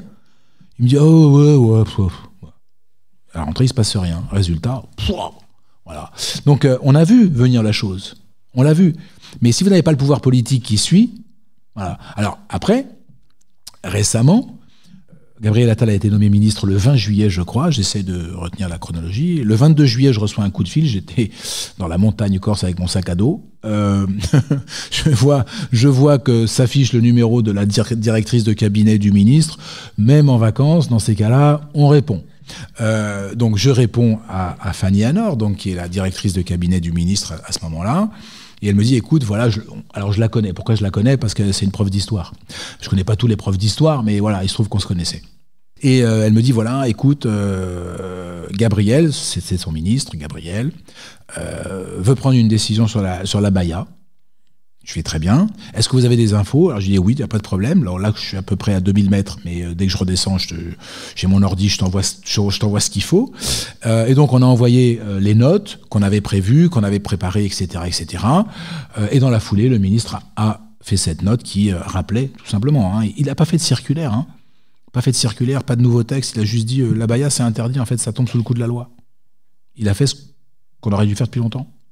Et d'ailleurs, ce qui est très intéressant dans ce qui s'est passé, c'est que la première semaine, là on avait les chiffres, hein. Première semaine, on a à peu près un peu plus de 1000 jeunes filles qui se présentent en abaya. Donc il n'y en avait pas 3, hein. 1000 qui se présentent en abaya, en sachant que d'autres les avaient déjà enlevées parce qu'elles avaient entendu que c'était interdit. Donc plus de 1000 qui se présentent en abaya la première semaine. Quelques 300, 400 la deuxième semaine. 50, 60 la troisième semaine. 0 la quatrième semaine. Ça veut dire qu'en un mois, terminé. Quelques conseils de discipline pour refus, mais pas beaucoup. Très peu. Ce qui est très intéressant, c'est que les jeunes filles ont choisi l'école. Et ça, c'est le plus important. Elles ont choisi l'école. Et moi, j'en étais convaincu. Pourquoi j'en étais convaincu? Parce qu'en 2004, c'est exactement ce qui s'est passé. Les jeunes filles ont choisi l'école. Le seul doute que je pouvais avoir, c'est qu'en 2004, il n'y avait pas de réseaux sociaux. Et je me demandais quels seraient les discours sur les réseaux sociaux. Et finalement, la loi, c'est la loi, et les jeunes filles se sont pliées à la loi. Et quand vous discutez avec elles, ce qui m'est arrivé, certaines m'ont dit « Mais monsieur, moi je ne vais pas mettre en l'air ma scolarité pour une robe. Hein. » Donc ça a fonctionné. Ça veut dire aussi que quand l'institution est droite dans ses bottes, ça fonctionne. Quand on rappelle les règles, ça fonctionne. On vit dans une société, il y a des règles, des principes, on les applique. Et quand quand l'institution est sûre de ce qu'elle fait et qu'elle ne tergiverse pas. Mon ministre précédent, maintenant je peux le dire, il est parti, M. Pape Ndiaye, avec tout le respect que je lui dois, parce que c'est un grand historien, nous disait oh, je ne vais pas mesurer la longueur des robes. Mais c'est pas ça la question. La question n'était pas là. Mais il faisait partie de ce monde intellectuel qui ne connaît pas ce terrain-là, mais qui ne connaît rien à ce terrain-là. Et je pense que les gens de son cabinet ne connaissaient rien non plus. Donc on était un peu hors sol, vraiment un peu hors sol. Alors maintenant, depuis que l'abaya a été traitée, on a une baisse sensible, on a une baisse en tout cas des signalements, mais quand même, ce que l'on sent monter aujourd'hui, puisque c'était aussi le sens de la question de Jérémy, ce sont les contestations d'enseignement. Voilà. Et bien sûr, depuis le 7 octobre, l'antisémitisme. Où là, il y a une manifestation d'antisémitisme à l'école qui est importante. On est à plus de 1000 incidents au sein de l'école. Principalement des inscriptions ou des insultes. Quelques passages à l'acte physique, quelques-uns. C'est déjà trop. Des intimidations. Des familles qu'on fait déménager. Voilà, c'est ça la réalité. Donc ça, c'est difficile. Avec toujours cette idée que je pense défendra la ministre, que défendait Gabriel Attal, que ce n'est pas aux victimes de déménager. C'est vrai, mais parfois c'est tellement compliqué. C'est tellement compliqué. Il y a un film en ce moment qui passe qui s'appelle Le Dernier Juif, qui raconte un peu ça. La dernière famille juive d'une cité, etc. Donc c'est un peu ça qui se passe aujourd'hui dans l'école publique. Et malheureusement, comment empêcher ce phénomène de départ des enfants juifs de l'école publique? C'est très compliqué parce que c'est comme pour les gamins harcelés. C'est difficile, c'est très difficile. C'est encore plus difficile depuis le 7 octobre, évidemment. Eh bien, merci beaucoup. Et je pense qu'il mérite tous nos applaudissements. Retrouvez l'ensemble de nos podcasts Parlons laïcité sur notre site www.rers-evry.fr. Merci du coup Yanis, merci à notre dessinateur, merci à Raphaël qui a animé sa première émission, merci à nos réalisateurs, merci à notre public chaleureux. Alors on va se retrouver comme chaque mois le mois prochain. On se réunira donc le 7 mars de 17h à 19h pour la prochaine émission. Ça sera laïcité et racisme, le thématique. Et là, on aura Hélène Bougnol, qui est membre de la LICRA, une association qui lutte contre le racisme et l'antisémitisme, qui sera à nos côtés pour cette émission. Eh bien, écoutez, on vous souhaite une très bonne soirée et à très bientôt. Cette émission est à présent terminée. Retrouvez l'ensemble de nos podcasts Parlons laïcité sur notre site www.rers-evry.fr. Et pour rester informé de notre actualité et communiquer avec nous, rendez-vous sur notre page Facebook.